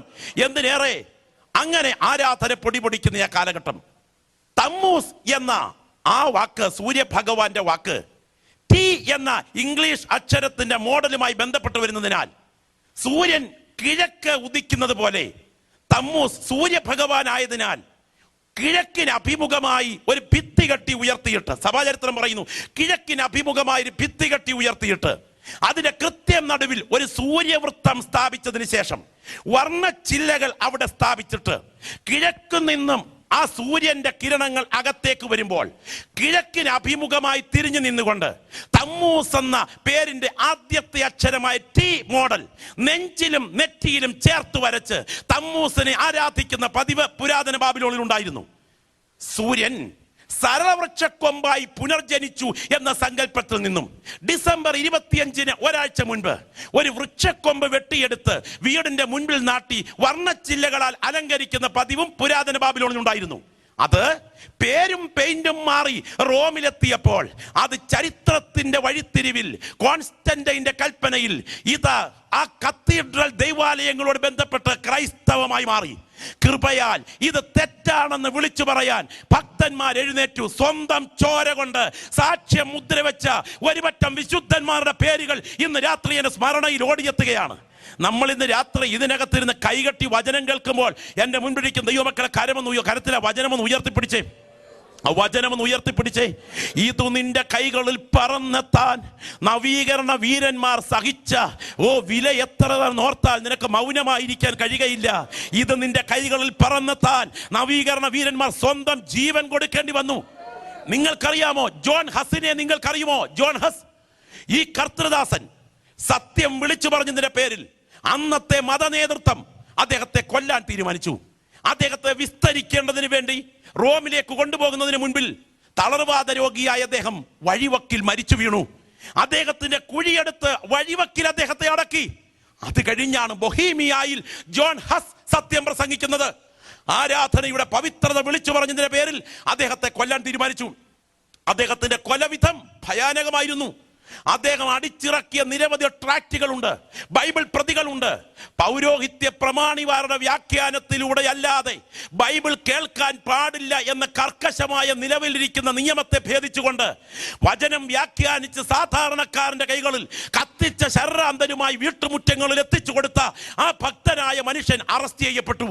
അദ്ദേഹത്തെ കൊല്ലാൻ തീരുമാനിച്ച രീതിയും ഭീകരം. ഒരു ഇരുമ്പ് കട്ടിലിൽ അദ്ദേഹത്തെ മലർത്തി കിടത്തി. നിങ്ങൾ ഓർക്കണം, ഒരു ഇരുമ്പ് കട്ടിലിൽ മലർത്തി കിടത്തി. അതിനുശേഷം അദ്ദേഹം അടിച്ചിറക്കിയ ബൈബിൾ പ്രതികൾ മുഴുവൻ കട്ടിലിനടിയിൽ കൂട്ടിയിട്ടു. തൊട്ടിപ്പുറത്ത് ഉയർന്നു നിന്നൊരു പുൾപിറ്റിൽ വെച്ച് അന്നത്തെ മതത്തിന്റെ ഒരു തലവൻ കർദിനാൾ പാപ ശരീരം നശിപ്പിക്കപ്പെടട്ടെ എന്ന് റോമാലേഖനത്തിന്റെ പശ്ചാത്തലത്തിൽ പ്രസംഗിച്ചു. അതിനുശേഷം ചിതയ്ക്ക് തീ കൊടുക്കാൻ തുടങ്ങുകയാണ്. അദ്ദേഹത്തിന്റെ സ്നേഹിതർ ഇതിനു ചുറ്റും കാത്തുനിന്ന് കരയുന്ന വേളയിൽ കത്തുന്നതിന് തൊട്ട് മുൻപ് അദ്ദേഹം വിളിച്ചു പറഞ്ഞ വാക്കുകൾ ഇന്ന് രാത്രി വിറയ്ക്കുന്ന ഹൃദയത്തോടെ ഞാൻ ഈ സദസ്സിന് നടുവിൽ വിളിച്ചു പറയുകയാണ്. അല്ലയോ മതമേ, നിങ്ങൾ എന്നെ ഒരു ഈയാം പാറ്റയെ പോലെ ഉരുക്കി കൊന്നുകൊള്ളുക. എന്നാൽ യൂറോപ്പിന്റെ മണ്ണിൽ ഒരു നവീകരണത്തിന്റെ കഴുകൻ ചിറകടിച്ചുയരും. അവന്റെ തൂവൽ പറിക്കാൻ നിന്നെ കൊണ്ട് സാധ്യമല്ല. ഞാനിതാ ഏൽപ്പിക്കപ്പെടുന്നു എന്ന് പറഞ്ഞ് ഈ കർത്തൃദാസൻ മരിച്ചു മാറി. നിങ്ങൾക്കറിയാമോ, ഇന്നത്തെ കാലമല്ല അന്നത്തെ കാലം. വൈരാഗ്യം കത്തി നിന്നപ്പോൾ അന്നേക്ക് 44 കൊല്ലം മുൻപ് മരിച്ച ജോൺ വിക്ലിഫിന്റെ ഡെഡ് ബോഡി അടക്കിയ കുഴിമാടം മാന്താൻ ആളിനെ വിട്ടു. അദ്ദേഹത്തിന്റെ കുഴിമാന്തി അസ്ഥി ഒരു കൊട്ടയ്ക്കകത്താക്കി ജോൺ ഹസിന്റെ ചിതയോട് ചേർത്തിട്ട് കത്തിക്കുകയായിരുന്നു. നിങ്ങൾക്ക് ഇനി മറ്റൊരു കാര്യം അറിയാമോ? ഇതുകൊണ്ടും പക തീർന്നില്ല അന്നത്തെ പൗരോഹിത്യ പ്രമാണികൾക്ക്. ഇവരുടെ കത്തിയ ചാമ്പൽ ഒരു വലിയ പാത്രത്തിൽ കോരിയിട്ട് ഈ തറയിൽ ഇതിന്റെ പൊടി പോലും കിടക്കാൻ പാടില്ല എന്ന് പറഞ്ഞ് ഇംഗ്ലണ്ടിലെ തേംസ് നദിയിൽ ഒഴുക്കി. എന്നാൽ ഞാനൊരു സത്യം വിളിച്ചു പറയാം. ആ തേംസ് നദി ഇത് വൻകടലിന് കൈമാറി. ആ കടൽ തിരമാലകൾ ഇത് അടിച്ച് ലോകത്തിന്റെ 5 വൻകരകളിലേക്ക് കൊണ്ടുപോയി. കൃപയാൽ ഒരു നൂറ്റാണ്ടിനുള്ളിൽ 100 കണക്കിന് സത്യസഭകളെ ദൈവം എഴുന്നേൽപ്പിച്ചു. ഇന്ന് രാത്രി അഭിഷേകം പ്രാപിച്ച ദൈവപൈതലേ, നിന്റെ മേൽ വ്യാപരിച്ച ദൈവശക്തി ചെറുതല്ലെന്ന് തിരിച്ചറിയുന്ന ദൈവമക്കൾ, ഇന്ന് രാത്രി എന്റെ ദൈവം എന്നെ വിടുവിച്ചതോർത്ത് ഞാൻ ദൈവത്തിന് സ്തോത്രം ചെയ്യുന്നെന്ന് പറയാൻ അകത്ത് കത്തുന്ന ദൈവകൃപയോടെ കർത്താവിനെ ആരാധിക്കട്ടെ. ദൈവത്തിന് സ്തോത്രം. വിശ്വാസ സത്യങ്ങൾക്ക് വേണ്ടി ഭക്തന്മാർ വില കൊടുത്തിറങ്ങിയ ഒരു സമൂഹത്തിൽ നിൽക്കാൻ ദൈവം എനിക്ക് ഭാഗ്യം നൽകിയതോർത്ത് ഞാൻ ദൈവത്തിന് സ്തോത്രം ചെയ്യുന്നത് പറയാൻ എത്ര ദൈവമക്കളുടെ അധരങ്ങൾ ചലിക്കും. ഇന്ന് രാത്രി പറയട്ടെ, നീ രാത്രി ജീവൻ അർപ്പിക്കേണ്ടി വന്നാലും ഒറ്റയ്ക്ക് നിൽക്കേണ്ടി വന്നാലും പ്രമാണത്തിന് വേണ്ടി നിൽക്കാൻ ഞാൻ തയ്യാറെന്ന് പറയാൻ കഴിയുന്നെങ്കിൽ നിന്റെ വായടച്ചു വിടിരിക്കരുത്. നിന്റെ ദൈവത്തെ ആരാധിച്ചു കൊണ്ടിരിക്കണം. ഞാൻ ഇന്ന് രാത്രി ഇവിടെ ഇത്രയും ദൈവദാസന്മാർ ഇവിടെ നിന്ന് പ്രാർത്ഥിച്ചു കൊണ്ടിരിക്കുമ്പോൾ ശക്തമായ ആത്മവ്യാപാരം ഇവിടെ വ്യാപരിച്ചു കൊണ്ടിരിക്കുകയാണ്. പാരമ്പര്യത്തിന്റെ കോട്ടകളെ ഭേദിക്കത്തക്ക വിധം ഒരു അഭിഷേകത്തിന്റെ അധികാരം ഈ ഹോളിനകത്ത് ദൈവത്തിന്റെ ആത്മാവ് പകരുകയാണ്. ഞാൻ ഇന്ന് രാത്രി ആത്മാവിൽ കാണുന്നു, ഈ ഹോള് ദൈവജനത്തിന് ഇങ്ങനൊരു യോഗത്തിന് കിട്ടിയതിന്റെ പുറകിൽ ദൈവത്തിന് ഉദ്ദേശമുണ്ട്. ചിക്കാഗോ പട്ടണത്തെ അടക്കി വാഴുന്ന പൈശാചിക ശക്തികളുടെ താവളങ്ങളെ തകർക്കത്തക്ക വിധം പ്രാർത്ഥിക്കുന്ന ഒരുപറ്റം ദൈവമക്കളുടെ ആത്മീയ പോരാട്ടം ഇവിടെ ഉയരുകയാണ്. വിശ്വസിക്കുന്ന ദൈവമക്കൾ ആത്മാവിൽ കാണുക. ഞാൻ ഇന്ന് രാത്രി ആത്മാവിൽ കാണുന്നു, സ്വർഗം ഈ പള്ളിക്ക് മുകളിൽ തുറന്നു നിൽക്കുകയാണ്. ഈ രാത്രിയിൽ ഓർക്കുക, പിതാവിന്റെ വലത്തു ഭാഗത്ത് ഓമന പുത്രൻ ഈ രാത്രി എഴുന്നേറ്റ് നിൽക്കുകയാണ്. അവന്റെ കരം ഇന്ന് രാത്രി ചലിച്ചുകൊണ്ടിരിക്കുകയാണ്. ഇവിടെ ഇരിക്കുന്ന വ്യക്തികളുടെ വിടുതലിനായി അവന്റെ കരം ഈ രാത്രി ചലിക്കുകയാണ്. ഇന്ന് രാത്രി അഭിഷിക്തരായ ദൈവമക്കൾ ആത്മാവിൽ പ്രാർത്ഥിക്കാൻ തയ്യാറാകുമെങ്കിൽ ഈ യോഗം അവസാനിക്കുന്നതിന് മുൻപ് സത്യാരാധനയ്ക്ക് വേണ്ടി ഒരുപറ്റം ആളുകളെ എൻ്റെ ദൈവം പിടിച്ച് പുറത്തിറക്കുന്ന രാത്രിയാണ്. ഹൃദയഭേദകമാണ് വിശ്വാസത്തിന് വേണ്ടി നിലനിന്ന ഭക്തന്മാർ അനുഭവിച്ച പീഡാരംഗം കണ്ടാൽ. ഞാൻ ഇംഗ്ലണ്ടിൽ കൺവെൻഷനായി എത്തിച്ചേർന്നപ്പോൾ അതിൽ ദൈവത്തിന് സ്തോത്രം, റിട്ലിയെയും ലാറ്റിമറിനെയും കൊല്ലുന്നതിന് മുൻപ് ഇട്ട് പീഡിപ്പിച്ച തടവറ ഞാനിന്ന് കണ്ടു. സത്യം ഞാൻ ദൈവമക്കളോട് പറയട്ടെ, നിന്നിട്ട് ചില മിനിറ്റുകൾ ഞാൻ അവിടെ നിന്ന് കരഞ്ഞുപോയി. കാര്യമെന്തെന്നറിയാമോ? ഏതാണ്ട് 10 ദൈവത്തിന് സ്തോത്രം നിലയുള്ളൊരു കെട്ടിടം പോലെ ഉയർന്നു നിൽക്കുന്ന ടവറിന് മുകളിലേക്ക് കോണിപ്പടികൾ കയറി നിങ്ങൾ ചെന്നാൽ ഏറ്റവും മുകളിലത്തെ ഭാഗത്ത് 5 അടി പൊക്കത്തിൽ 8ഓളം നാഴികമണികൾ തൂങ്ങി നിൽക്കുകയാണ്. എൻ്റെ വലിപ്പമുള്ള ഓടുകൊണ്ട് തീർത്ത ഭീമാകാരമായ നിരവധി നാഴികമണികൾ. അതിൻ്റെ നാക്കിൻ്റെ വലിപ്പമൊക്കെ ഭീകരമാണ്. അതിൻ്റെ തൊട്ടടിയിൽ ചേട്ടനും അനിയനും ഐഡിയൽ വർഷിപ്പ്, രൂപങ്ങളെ വെച്ചുള്ള ആരാധന പൈശാചികമാണ് എന്ന് പറഞ്ഞതിന്റെ പേരിൽ ഇവരെ രണ്ടുപേരെയും മതകോടതിയിട്ട് പീഡിപ്പിക്കുകയാണ്. രാവിലെയും ഉച്ചയ്ക്കും വൈകിട്ടും ദേശത്ത് സമയമറിയാൻ ഉയർത്തുന്ന ആ മണിനാദം മുഴങ്ങുമ്പോൾ അവിടെ എഴുതി വെച്ചിട്ടുണ്ട്, ഓരോ പ്രാവശ്യം ഈ 8 നാഴികമണികളും നാക്കുകൾ തമ്മിൽ തല്ലുന്ന സമയം തൊട്ട് 4.5 അടി താഴെയുള്ള തറയിൽ കിടക്കുന്ന ചേട്ടന്റെയും അനിയന്റെയും കർണപുടം പൊട്ടിയിട്ട് ചോര പുറത്തേക്ക് ഒഴുകി ഇറങ്ങും.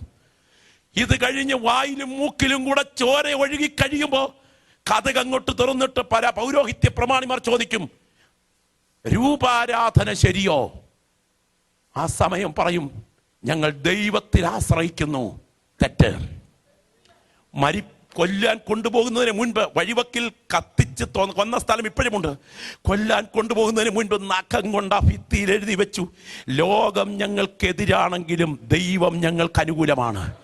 ഈ രാത്രിയിൽ ഒറ്റയ്ക്കാണ് നിൽക്കേണ്ടി വന്നാലും, എൻ്റെ കുടുംബം മുഴുവൻ എനിക്കെതിരെ നിന്നാലും, എൻ്റെ മരണത്തിന് മുൻപ് ഞാൻ പിടിച്ച പ്രമാണം ജീവിതത്തിൽ പ്രായോഗികമാക്കുമെന്ന് ഉറപ്പ് പ്രാപിച്ച ഒരാൾ ഇന്ന് രാത്രി ഇവിടെ ഉണ്ടെങ്കിൽ നിനക്ക് വേണ്ടി ഒരു പ്രത്യേക അഭിഷേകം വ്യാപരിക്കുന്നു. കൃപ പ്രാപിച്ച ദൈവമക്കളുടെ ദൈവത്തിന് ആത്മാവ് വിളിച്ചു പറയുന്നു, സത്യാരാധനയ്ക്കായി വേർപെട്ടിറങ്ങുക. ഞാനൊരു സത്യം കൂടെ വിളിച്ചു പറയട്ടെ, ഈ ഇറച്ചി തിന്നാനും മന്ന കഴിക്കാനും വെള്ളം കുടിക്കാനും ഇറങ്ങാനല്ല പറഞ്ഞത്. ഇന്ന് അതാണ് പ്രസംഗവേദിയിൽ കേൾക്കുന്നത് മുഴുവൻ. എന്നാൽ ഇറച്ചി തിന്നാനും മന്ന കഴിക്കാനും വെള്ളം കുടിക്കാനുമല്ല ഇറങ്ങേണ്ടത്, ആരാധിക്കാനാണ് ഇറങ്ങേണ്ടത്. ആരാധിക്കാൻ ഇറങ്ങിയാൽ നിനക്ക് വേണ്ടത് മരുഭൂമിയിൽ കരുതാൻ വിളിച്ച ദൈവം വിശ്വസ്തനാണ്. ഓർത്തുകൊള്ളുക, നീ കർത്താവിനെ വിശ്വസ്തയോടെ ആരാധിച്ചാൽ എവിടെ പെണ്ണിനെ കെട്ടിക്കും, എവിടെ മോൻ കെട്ടും, എവിടെ ശവമടക്കുമെന്ന് ഓർത്ത് ഭാരപ്പെടേണ്ട. വിളിച്ചിറക്കിയ ദൈവം വിശ്വസ്തനാണെങ്കിൽ ആകാശത്തിന്റെ കിളിവാതിൽ തുറന്ന് കൊതിച്ച മന്ന നൽകി തൃപ്തിയേകാൻ കഴിവുള്ള ഒരു കരം ഇന്ന് രാത്രി നിന്റെ കുടുംബത്തിന് പുറകിൽ ചലിക്കുന്നുണ്ട്. ഈ രാത്രി ഒറ്റ കാര്യം ദൈവം നിന്നിൽ ആഗ്രഹിക്കുന്നു, എൻ്റെ ദൈവത്തെ ആരാധിക്കുക. ഈ രാത്രി ഞാൻ ഈ വാക്കുകൾ ഇങ്ങനെ അവസാനിപ്പിക്കട്ടെ. പഴയ നിയമത്തിന്റെ മധ്യസ്ഥനായ മോശ വിക്കി വിക്കി പറയുന്ന അധരങ്ങളോടെ ഇങ്ങനെ വിളിച്ചു പറഞ്ഞു, ഈ ഇസ്രായേലെ പുറപ്പെടുക. അതങ്ങനെ ആയിരിക്കും പറഞ്ഞത്.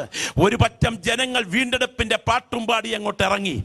ലോക ചരിത്രം കണ്ടിട്ടുള്ളതിൽ വെച്ചും ഏറ്റവും വലിയ പുറപ്പാടാണ് ഒരു വിക്കന്റെ നേതൃത്വത്തിൽ 30 ലക്ഷം ആളുകൾ ഇറങ്ങിയതെങ്കിൽ ഞാൻ ഇന്ന് രാത്രി പറയാം, അധികം താമസിക്കാതെ അതിനേക്കാൾ വലിയൊരു പുറപ്പാട് ചരിത്രം കാണാൻ തുടങ്ങുന്നു.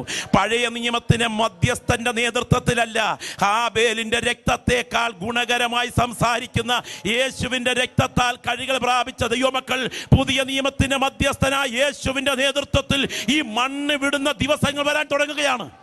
ഞാൻ ഇന്ന് രാത്രി എൻ്റെ മുൻപിൽ നിന്ന് സ്തോത്രം ചെയ്ത് ദൈവമക്കൾ പറയട്ടെ, അധികം കാലം ഇങ്ങനെ മുന്നോട്ട് പോകില്ല. എൻ്റെ ദൈവത്തിന്റെ കരം ഇതിനെ പുറകിൽ ചലിച്ചു തുടങ്ങിക്കഴിഞ്ഞിരിക്കുകയാണ്. പ്രവചനം പ്രസംഗിക്കാൻ സമയമില്ലെങ്കിൽ ഞാൻ ഇന്ന് രാത്രി ഓർപ്പിച്ച് പറയാം, ഒരു കൊടുങ്കാറ്റിന് മുൻപിലെ ശാന്തതയിലാണ് ഞാൻ നിങ്ങൾ നിൽക്കുന്നത്. കട്രീന, റീത്ത, വിൽമ, ഇത് സഹോദരിമാരുടെ പേരല്ലെന്ന് നിങ്ങൾക്ക് എല്ലാവർക്കും നന്നായിട്ട് അറിയാം. എൻ്റെ ദൈവത്തിന്റെ കരം ഈ പ്രകൃതിയുടെ പുറകിൽ ചലിക്കുന്നുണ്ട്. എവിടെ പാപമുണ്ടെങ്കിലും ആ പാപത്തിന്റെ പുറകിൽ ന്യായവിധിയുണ്ട് എന്ന് വിശ്വസിക്കുന്ന എത്ര പേര് ഇന്ന് രാത്രി ഇവിടെയുണ്ട്? ഈ രാത്രി ഓർക്ക്, എന്തുകൊണ്ടാണ് ഞാൻ ഓർക്കാറുണ്ട് ഈ കൊടുങ്കാറ്റൊക്കെ അമേരിക്കയ്ക്ക് മാത്രം, പലപ്പോഴും ഇവിടെയാണല്ലോ ഇത് ആവർത്തിക്കുന്നത്. കാര്യം ഓർക്ക്, അമേരിക്ക സാധാരണ രാജ്യമല്ല. സുവിശേഷത്തിന് വേണ്ടി പഴകി തുരുമ്പിച്ചൊരു കട്ടിലിൽ ഞങ്ങൾ ദൈവത്തിൽ വിശ്വസിക്കുന്നെന്ന് പറഞ്ഞ് ഈ പുത്തൻ മണ്ണിൽ കാലൂന്നിയ പിതാക്കന്മാരുടെ പിൻതലമുറകൾ ആരാധനയിലെ നിയമങ്ങളെ എടുത്തുമാറ്റിയിട്ട്, ദൈവത്തിന് സ്തോത്രം, സ്കൂളുകളിൽ നിന്ന് ബൈബിളുകൾ എടുത്തുമാറ്റിയിട്ട് വചനത്തിന്റെ വ്യവസ്ഥയ്ക്ക് വിപരീതമായി പാരമ്പര്യത്തെക്കാൾ ഉപരിയായി പൈശാചികതകൾ കൈകളിൽ ഏറ്റുവാങ്ങിയിട്ട് പാപത്തിലേക്ക് ഒഴുകിക്കൊണ്ടിരിക്കുമ്പോൾ ദൈവത്തിന്റെ കരം ഇതിന്റെ പുറകിൽ ചലിക്കുകയാണെന്ന് മാത്രമല്ല, ഒരു കാര്യം എന്റെ മുൻപിൽ വചനം കേൾക്കുന്ന ദൈവമക്കൾ അറിയണം. ഒരു സൈക്ലോണിന്റെ മുൻപിൽ ദൈവത്തിന്റെ കരം ചലിക്കുന്നുണ്ട്. ഭൂകമ്പത്തിന്റെ പുറകിൽ ദൈവത്തിന്റെ കരം ചലിക്കുന്നുണ്ട്. ഞാൻ ചോദിക്കട്ടെ, ആ ഗ്രഹാം സ്റ്റൈൽസിനെ ഇട്ട് ചുട്ടുകൊല്ലുന്ന സമയം അദ്ദേഹത്തിന്റെ വണ്ടിയിലോട്ട് എണ്ണ ഒഴിച്ചിട്ട് പുറകിലത്തെ ഡോർ തുറന്ന് 2 പിഞ്ചു കുഞ്ഞുങ്ങളെ മാർവിൽ കോരി പിടിച്ച് ഇറങ്ങാൻ നേരത്ത് തൃശൂലം കൊണ്ട് അകത്തോട്ട് കുത്തി മലത്തിയപ്പം ചോദിക്കാനും പറയാനും ആളില്ലെന്നാ ഓർത്തത്. എന്നാൽ അധികം താമസിക്കാതെ ഒരു സൂപ്പർ സൈക്ലോണിനെ കൊണ്ട് ആ മണ്ണിനോട് കണക്ക് തീർത്ത ദൈവമാണ് ഇന്ന് രാത്രി നാം സ്തോത്രം പറഞ്ഞ് ആരാധിക്കുന്ന ദൈവമക്കൾ. ദൈവം ഇന്ന് രാത്രി ഓർക്ക്. ലൂസിയാന എന്താ? വേശ്യകളുടെ നഗരം. എന്റെ ദൈവത്തിന്റെ കരം അതിന്റെ പുറകിൽ പ്രവർത്തിച്ച വിധം അറിയാവുന്ന ദൈവമക്കളായി ഇവിടുന്ന് കർത്താവിനെ ആരാധിക്കുന്നത്. എയ്ഡ്സ് ആരംഭിച്ച മേഖലകളെ നിങ്ങൾ പോട്ടെ. എയ്ഡ്സ് ഏറ്റവും കൂടുതൽ വ്യാപിച്ച മേഖലയായ ഹെയ്ത്തി, പച്ചപ്പട്ട് വിരിച്ചതുപോലെയുള്ള ഹെയ്ത്തിയെ ഒരിക്കൽ എന്റെ ദൈവത്തിന്റെ കരം പിടിച്ചു കുലുക്കിയപ്പോൾ 60,000 പേരെ കൂട്ടിയിട്ട് നടത്തിയ ശവമടക്കിൽ ഹെയ്ത്തിയുടെ പ്രധാനമന്ത്രി അലറിക്കരഞ്ഞു. ഒരു വസ്തുത ഞാൻ വിളിച്ചു പറയുന്നു, ഹെയ്ത്തിയെ, നിന്നിൽ പാപമുണ്ടെങ്കിൽ നിന്റെ പുറകിൽ സ്വർഗത്തിന്റെ തീ വരുന്നുണ്ട് എന്ന് വിളിച്ചു പറയാൻ വിളിക്കപ്പെട്ട ദൈവമക്കൾ ഈ രാത്രി ഇവിടെ വിളിച്ചു പറയുന്നു. ഈ രാജ്യത്തിന് പുറകിൽ ദൈവത്തിന് കരം ചലിക്കാൻ തുടങ്ങുകയാണ്. ഞാൻ ചോദിക്കട്ടെ, ദൈവത്തിന് സ്തോത്രം. ന്യൂ ഓർലിയൻസ് 10 ലക്ഷത്തിലധികം വരുന്ന ആളുകൾ പാർത്തിയ പട്ടണത്തിൽ സംഭവിച്ച കട്രീന ദുരന്തത്തിന്റെ തൊട്ട് തലയാഴ്ച എൻ്റെ ഒരു സ്നേഹിതൻ പറഞ്ഞ വാക്കുകൾ ഓർക്കുന്നു. ഒരു ഹോട്ടലിലെങ്കിലും അഡ്മിഷന് വേണ്ടി ബിസിനസ്സിന് എവിടെ എത്തിയപ്പോൾ സ്ഥലമില്ല. തലയിൽ തൂവൽ വെച്ച സ്ത്രീകൾ നഗ്നനൃത്തം നടത്തുന്ന ഹോട്ടലുകൾ ഫുള്ളാണ്. പിറ്റേ ദിവസം നടത്താനിരുന്ന ആണോടാണ് അവലക്ഷണമായി പെരുമാറുന്ന സോതോമ്യ പാപത്തിന്റെ നേതൃത്വം നൽകുന്ന പട്ടണ മേയർ ഉൾപ്പെടെ നടത്താനിരുന്ന ഒരു പ്രോഗ്രാമിന്റെ തലയ രാത്രിയിൽ ആ ചുഴലിക്കൊടുങ്കാറ്റ് അവിടുത്തെ വൻപന്മാരുടെ ശവങ്ങളെ കടലിലെ സ്രാവുകൾ കൂണാക്കി നൽകിയെങ്കിൽ ആ കരം ഇന്ന് രാത്രി ഇതിന്റെ പുറകിൽ ഉയർന്നു കാണുന്ന ദൈവമക്കൾ, ഇത് സംഭവിച്ച് തുടങ്ങുമ്പോൾ നമ്മുടെ വീണ്ടെടുപ്പ് അടുത്ത് വരുന്നതുകൊണ്ട് നിവർന്ന തലകളെ ഉയർത്തുക. അധികം നാൾ കാര്യങ്ങൾ ഇങ്ങനെ മുൻപോട്ട് പോകില്ല. എന്റെ ദൈവത്തിന്റെ കരം ഇതിന്റെ പുറകിൽ ചലിച്ചുകൊണ്ടിരിക്കുകയാണ്. ഞാൻ ഈ രാത്രി ഒരിക്കൽ കൂടെ വിളിച്ചു പറയട്ടെ, സോദോമിന്റെ പുറകിൽ ദൈവത്തിന്റെ തീ വരുന്നുണ്ട്. എന്നാൽ പ്രാർത്ഥിക്കുന്ന ദൈവമക്കൾ ഉള്ളിടത്തോളം കാലം ഇതിന്മേൽ അനുവദിക്കാത്ത ഒരു കാര്യം ഇന്ന് രാത്രി ഞാൻ ആത്മാവിൽ കാണുന്നു. ഞാൻ ചോദിക്കട്ടെ, കൊടുങ്കാറ്റുകൾ പല മേഖലകളെയും ചുഴറ്റിയടിച്ചപ്പോൾ, ടെക്സസിലേക്ക് അടിച്ച കൊടുങ്കാറ്റ് ആ മേഖലയോട് അടുത്തപ്പോൾ തന്നെ എൻ്റെ ദൈവം വഴിമാറ്റി വിട്ടതിന്റെ കാരണം എന്താ? പ്രാർത്ഥനാലയങ്ങൾ ഉയർന്നു നിൽക്കുന്ന മേഖലകളെ ന്യായവിധി കേൾപ്പിച്ചു കൊടുക്കാത്ത ഒരു കരം ഇതിന്റെ പുറകിൽ ചലിക്കുന്നുണ്ടെങ്കിൽ എൻ്റെ മുൻപിൽ ആരാധിക്കുന്ന ദൈവമക്കളോർക്ക് എൻ്റെ ദൈവത്തിന്റെ കരം ഇതിന്റെ പുറകിലുണ്ട്.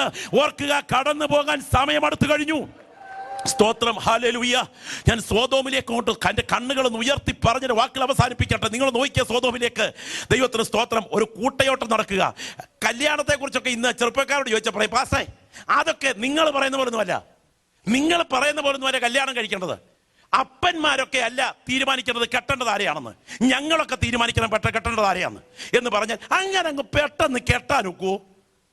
ദൈവത്തിന് സ്തോത്രം. ഒരു 5-6 മാസമൊക്കെ അടുത്തൊന്ന് പരിചയിക്കാതെ എങ്ങനെയാ കെട്ടാൻ ഒക്കുന്നേ? കുഞ്ഞെ, ഇത് ഇന്നലത്തെയും കാര്യമൊന്നുമല്ല. അത് അബ്രഹാമിന്റെ കാലം മുതൽ ഈ കല്യാണ ശൈലി ഉണ്ട്. നിങ്ങൾ മനസ്സിലാക്കാമോ? ദൈവത്തിന് സ്തോത്രം. മമ്രയുടെ തോപ്പിൽ പുകയുന്ന യാഗപീഠത്തിന്റെ മുൻപിൽ അബ്രഹാം പ്രാർത്ഥനയോടെ കാത്തിരിക്കുമ്പോൾ കല്യാണപ്രായമെത്തിയ സ്വന്തം മകൻ ഇസഹാക്കിന് ഒരു പെണ്ണിനെ വേണം. സ്തോത്രം, ഹല്ലേലൂയ. ചാറ്റി കിട്ടിയതല്ല, കിട്ടിയാൽ ചീറ്റിയേ പോകൂ. ദൈവത്തിന് സ്തോത്രം.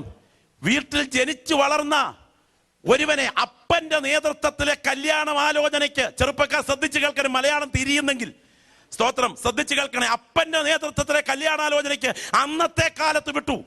സ്വന്തം കുടുംബത്തിനും കുലത്തിലുമുള്ള ഒരു പെൺകുട്ടിയെ മാത്രമേ എന്റെ വീട്ടിന്റെ കോമ്പൗണ്ടിലെത്താവൂ എന്ന പ്രതിഷ്ഠ ഉണ്ടായിരുന്ന അപ്പൻ.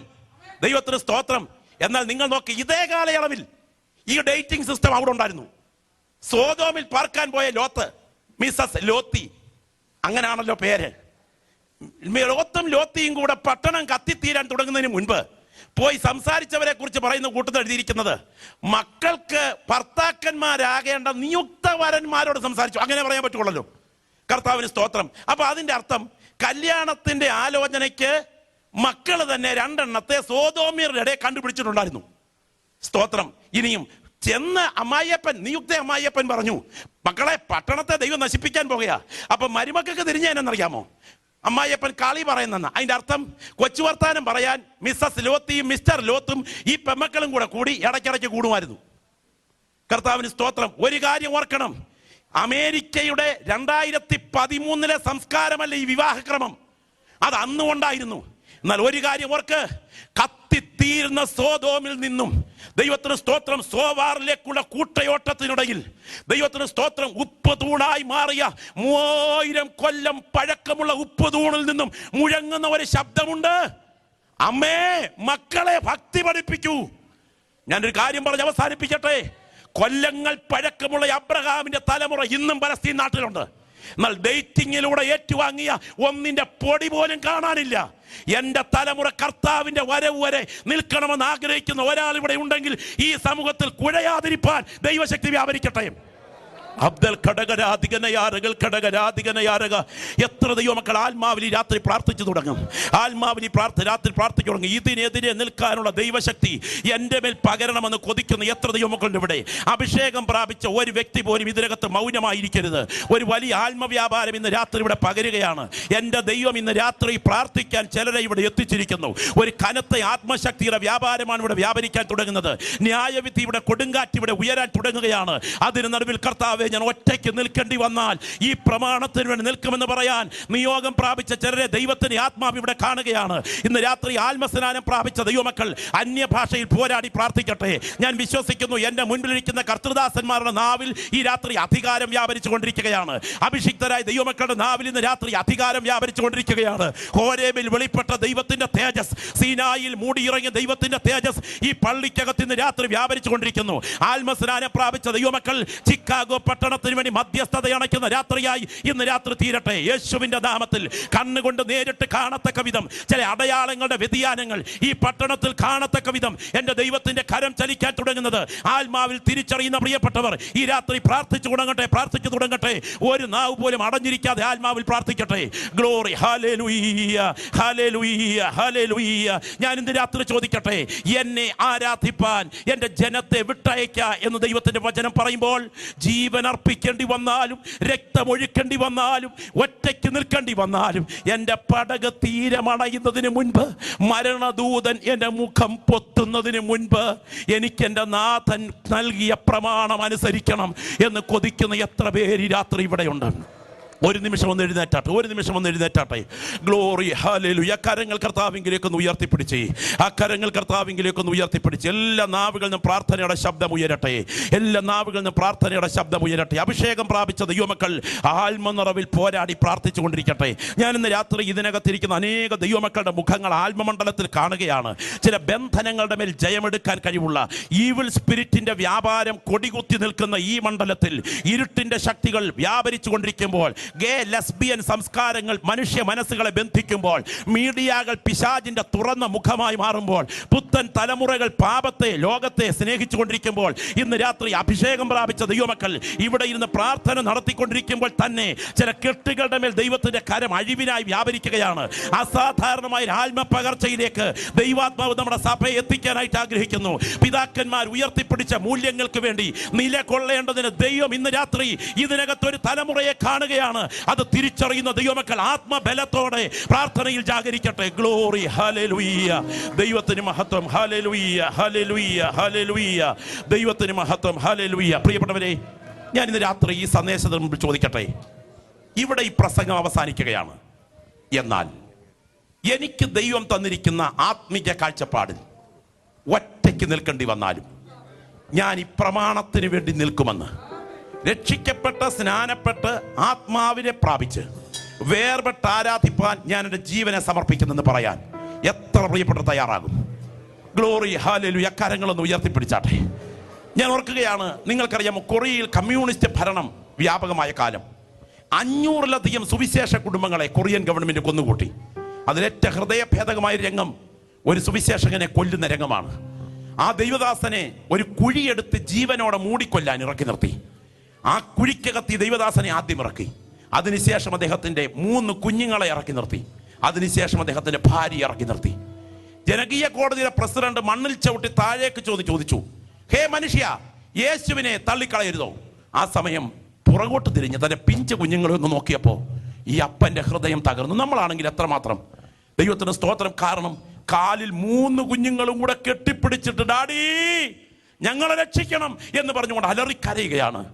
ഈ പ്രത്യേക സമയം മനസ്സ് തകർന്ന ആ സുവിശേഷകൻ 2 കൈകളും കുഴിക്കകത്ത് നിന്ന് ഉയർത്തിയിട്ട് പറഞ്ഞു, ഞാൻ എൻ്റെ കുഞ്ഞുങ്ങൾക്ക് വേണ്ടി യേശുവിനെ എന്നങ്ങോട്ട് പറഞ്ഞു വരികയും അടുത്ത് നിന്ന ധീര വനിത മാന്യ സഹോദരി വായ് പൊത്തിക്കൊണ്ട് പറഞ്ഞു, ഡാഡി അരുത്. പുറകോട്ട് തിരിഞ്ഞ് പിഞ്ചു കുഞ്ഞുങ്ങളോട് ധീരതയോടെ അമ്മ ഇങ്ങനെ പറഞ്ഞു, മക്കളെ, ഇന്ന് വൈകിട്ട് രാജാതി രാജാവും കർത്താതി കർത്താവുമായവന്റെ സ്വർഗീയ മേശയ്ക്ക് മുൻപിൽ നമുക്കൊരു പന്തി ഭോജനമുണ്ട്, നമുക്കൊരു പാട്ടുപാടാം എന്നവൾ പറഞ്ഞു. അവൾ ശോഭയേറുമോർ നാടുണ്ടക്കരെ കാണാമേ ദൂരവിശ്വാസത്താൽ എന്നർത്ഥം വരുന്ന ഒരു ഇംഗ്ലീഷ് കോറസ് പാടിക്കൊണ്ടിരിക്കുമ്പോൾ മണ്ണ് വന്ന് മൂടി ആ കുടുംബം അവിടെ അവസാനിച്ചു. ഞാൻ ഇന്ന് രാത്രി പറയട്ടെ, ചരിത്രം അവസാനിച്ചിട്ടില്ല. കാഹളം ധ്വനിക്കും. വിശുദ്ധന്മാർ ഉയർക്കുന്ന ഉയർപ്പിൻ പ്രഭാതത്തിൽ ആ മണ്ണിൽ നിന്ന് 5 ആത്മാക്കൾ പ്രതിഫലത്തിനായി ഉയർന്നു വരും. ഇവിടെ ഈ വചനം കേട്ടുകൊണ്ടിരിക്കുമ്പോൾ ഞാൻ ചോദിക്കുന്നു, പാരമ്പര്യത്തിന്റെ കോട്ടയ്ക്കകത്താകാം നീ കഴിയുന്നത്. മാതാപിതാക്കൾ എന്ന നിലയിൽ മക്കളോടൊപ്പം പാർക്കാൻ എത്തിയതാകാം. എന്നാൽ എൻ്റെ ആയുസ് അവസാനിക്കുന്നതിന് മുൻപ് സകലരും എനിക്ക് പ്രതികൂലമായാലും ഈ പ്രമാണത്തിന് വേണ്ടി എനിക്ക് നിൽക്കണമെന്ന് സമർപ്പിക്കാൻ ആഗ്രഹിക്കുന്ന ഒരാൾ ഇവിടെ ഉണ്ടെങ്കിൽ നാഥന്റെ കരം ഇന്ന് രാത്രി നിന്നെ തൊടുന്ന രാത്രിയാണ്. എത്ര ദൈവമക്കൾ ആത്മാർത്ഥമായിട്ട് ആഗ്രഹിക്കുന്നു, എത്ര വ്യക്തികൾ ആഗ്രഹിക്കുന്നു. കുഞ്ഞെ, വിശ്വാസ സ്നാനത്തിലേക്ക്, വേർപെട്ടുള്ള ആരാധനയിലേക്ക് എനിക്ക് എൻ്റെ ആയുസിന്റെ ദിനങ്ങളിൽ ദൈവം അവസരം നൽകിയാൽ അതിനായി ഞാൻ എന്നെ സമർപ്പിക്കുന്നു. എനിക്ക് പ്രാർത്ഥന വേണം എന്നാഗ്രഹിക്കുന്നവർ വലത് കരങ്ങൾ ഉയർത്തിപ്പിടിച്ചാട്ടെ. മടിക്കാതെ ധൈര്യമായി. ഈ രാത്രി അനേക കരങ്ങൾ ഇവിടെ ഉയർന്നിട്ടുണ്ട്. കർത്തൃദാസന്മാരെല്ലാവരും ആ കരങ്ങൾ ഉയർത്തി ഇവർക്കായി പ്രാർത്ഥിച്ചാട്ടെ. എല്ലാ അഭിഷിക്തന്മാരിൽ നിന്നും പ്രാർത്ഥനയുടെ ശബ്ദം ഉയരട്ടെ. ഞാൻ ഇന്ന് രാത്രി പറയട്ടെ, ഇവിടെ നടക്കുന്ന ഈ കൺവെൻഷന്റെ നടുവിൽ ഇതുവരെ പകരാത്ത ഒരു ആത്മമണ്ഡലം പ്രവഹിക്കുകയാണ്. കർത്താവിന്റെ കരം ചില വ്യക്തികളെ വിടുവിപ്പാൻ ഈ രാത്രി ഇവിടെ ഉയരുകയാണ്. പാരമ്പര്യത്തിന്റെ ബന്ധനത്തിൽ ഇരുട്ടിന്റെ ശക്തികൾ മുഖം വെച്ച് അമർത്തിയിരിക്കുന്ന വ്യക്തികളെ അഭിഷിക്തന്മാരുടെ പ്രാർത്ഥന കൊണ്ട് ഈ പട്ടണത്തിൽ ദൈവം പുറത്ത് കൊണ്ടുവരുന്ന രാത്രിയാണ് ഈ രാത്രി. അത് തിരിച്ചറിയുന്ന ദൈവമക്കൾ ഒരുമിച്ച് പ്രാർത്ഥിക്കുന്നു. സ്വർഗത്തിനും ഭൂമിക്കും നാഥനായ നസറേയനായ യേശുവിന്റെ അധികാരമുള്ള നാമത്തിൽ ഈ ഉയർന്നു നിൽക്കുന്ന കരങ്ങളുടെ മേൽ, പുത്തൻ പ്രതിഷ്ഠയെടുത്തവരുടെ കരങ്ങളുടെ മേൽ കാൽവറിയിലെ രക്തത്തിന് മുദ്ര ഇന്ന് രാത്രി പതിയട്ടെ. യേശുവിൻ നാമത്തിൽ ആ വ്യക്തികൾ പുറത്തു വരട്ടെ. കർത്താവേ, പുനരാഗമനം താമസിച്ചാൽ മാറനാഥയുടെ കൺവെൻഷനിലെ പ്രസംഗത്തിന് ഒടുവിലത്തെ രാത്രി ഞങ്ങൾ വിളിച്ചു പറഞ്ഞ വേർപെട്ട സന്ദേശത്തിന് മുൻപിൽ സ്വന്തം കരങ്ങൾ വേർപാടിനായി ഉയർത്തിയ ഈ കരങ്ങളെ നിത്യതയുടെ തുറമുഖത്ത് തേജസ്സോടെ കാണുവാൻ ഞങ്ങൾ പ്രാർത്ഥിച്ച കരങ്ങളിൽ കൈമാറുന്നു. കൈയേറ്റത് കൊണ്ട് സ്തോത്രം. യേശുവിൻ നാമത്തിൽ തന്നെ കരമൊന്ന് ഉയർത്തി കർത്താവിന് സ്തോത്രം ചെയ്താട്ടെ. ആ കരമൊന്ന് വീശി കർത്താവിനെ മഹത്വപ്പെടുത്താൻ കഴിയുമോ? ദൈവത്തിന് സ്തോത്രം. ഒരു പഴയ പാട്ടിന്റെ പല്ലവികൾ ഒന്ന് ചേർന്ന് പാടാൻ തുടങ്ങുകയാണ്. നമ്മളൊന്ന് കരമടിച്ച് കർത്താവിനെ ആരാധിക്കണം. നമുക്കറിയാം, ഉണരുക നീ എൻ ആത്മാവേ എന്ന ആ പഴയ പാട്ടിലെ 1-2 സ്റ്റാൻസ നമുക്കൊന്ന് ചേർന്ന് പാടാം. എന്തെല്ലാം നേടിയാലും ഇത് കത്തിത്തീരും, നിത്യതയ്ക്കായി ഒരുങ്ങിയവൻ ധന്യനാണ്. കർത്താവിന് സ്തോത്രം. പോയൊരു ദിവസം അതുപോലെ ഈ ഭൂവിലെ വാസവും നീങ്ങിപ്പോവും. നീ അത് ധ്യാനിച്ചീശെങ്കിൽ ആശ്രയം പുതുക്കണം ഈ ക്ഷണത്തിൽ. ശ്രദ്ധിക്കൂ, വീടുമില്ല, ആരുമില്ല, ഒന്നുമില്ല ലോകത്തിൽ നിനക്കെന്നോർക്കുക. നീ വിട്ടകലും നീ ഒരു നാളിൽ ഈ ഉണ്ടെന്ന് തോന്നുന്ന സകലത്തെയും. അതുകൊണ്ട് ആ കരങ്ങളൊന്ന് അടിച്ച് നമുക്കൊന്ന് ആത്മാവിൽ ചേർന്ന് പാടി കർത്താവിനെ മഹത്വപ്പെടുത്താം. സന്ദേശത്തിന് കൃതജ്ഞത പ്രകാശിപ്പിക്കുന്നു. ദൈവം നിങ്ങളെ അനുഗ്രഹിക്കട്ടെ. പോയൊരു ദിവസം അതുപോലെ ഭൂവിലെ വാസവും നീങ്ങിപ്പോ. പോയൊരു ദിവസം അതുപോലെ ഭൂവിലെ വാസവും നീങ്ങിപ്പോ. നീ അതു ധ്യാനിച്ചീശെങ്കിൽ ആശ്രയം പുതുക്കണമീ ക്ഷണത്തിൽ. ഓ, നീ അതു ധ്യാനിച്ചീശെങ്കിൽ ആശ്രയം പുതുക്കണമീ ക്ഷണത്തിൽ. ഉണരുക നീ എന്നാത്മാവേ, ചേരുക യേശുവിൻ അരികിൽ. നീ തുണയവനല്ലാതാരുള്ളേ, ഏഴകൾ നമ്മെ പാലിപ്പാൻ. ഉണരുക നീ എന്നാത്മാവേ, ചേരുക യേശുവിൻ അരികിൽ. നീ തുണയവനല്ലാതാരുള്ളേ, വേലകൾ നമ്മെ പാലിപ്പാൻ വീടുമില്ലാരുമില്ലൊന്നുമില്ലേ ലോകത്തിലെനിക്കെന്നോർക്കുക നീ. വീടുമില്ലാരുമില്ലൊന്നുമില്ലേ ലോകത്തിലെനിക്കെന്നോർക്കുക നീ. വിട്ടകലും നീ ഒരു നാളിൽ ഉണ്ടെന്നു തോന്നുന്ന സകലത്തെയും വിട്ടകലും നീ ഒരു നാളിൽ ഉണ്ടെന്നു തോന്നുന്ന സകലത്തെയും നിത്യ സൗഭാഗ്യങ്ങൾ അനുഭവിപ്പാൻ സ്വർഗത്തിൽ നമുക്കുള്ള വീടുമതി. നിത്യ സൗഭാഗ്യങ്ങൾ അനുഭവിപ്പാൻ സ്വർഗത്തിൽ നമുക്കുള്ള വീടുമതി. നിത്യ ജീവാമൃതമോദമാണ് അപ്പന്റെ മടിയിൽ വസിക്കരുതോ. നിത്യ ജീവാമൃതമോദമാണ് അപ്പന്റെ മടിയിൽ വസിക്കരുതോ. സ്നേഹിതർ നമുക്കുണ്ട് സ്വർഗത്തിൽ ദൈവത്തിൻ ദൂതരും പരിശുദ്ധരും. സ്നേഹിതർ നമുക്കുണ്ട് സ്വർഗത്തിൽ ദൈവത്തിൻ ദൂതരും പരിശുദ്ധരും. സ്നേഹം കൊണ്ട് യേശുവെ വാഴ്ത്തിപ്പാടാൻ അവിടെ നമുക്കും പാടരുതോ. സ്നേഹം കൊണ്ട് യേശുവെ വാഴ്ത്തിപ്പാടാം അവിടെ നമുക്കും പാടരുതോ. ക്രിസ്തന്റെ കാഹളം ഊതും ധ്വനി കേൾക്കുമോ ഈ ദിനം ആരറിഞ്ഞു. ക്രിസ്തന്റെ കാഹളമൂതും ധ്വനി കേൾക്കുമോ ഈ ദിനം ആരറിഞ്ഞു. വിശ്രമവാസത്തിലാകുമോ നാം ഏതിനും ഒരുങ്ങുകൻ ആത്മാവേ. വിശ്രമവാസത്തിലാകുമോ നാം ഏതിനും ഒരുങ്ങുകൻ ആത്മാവേ.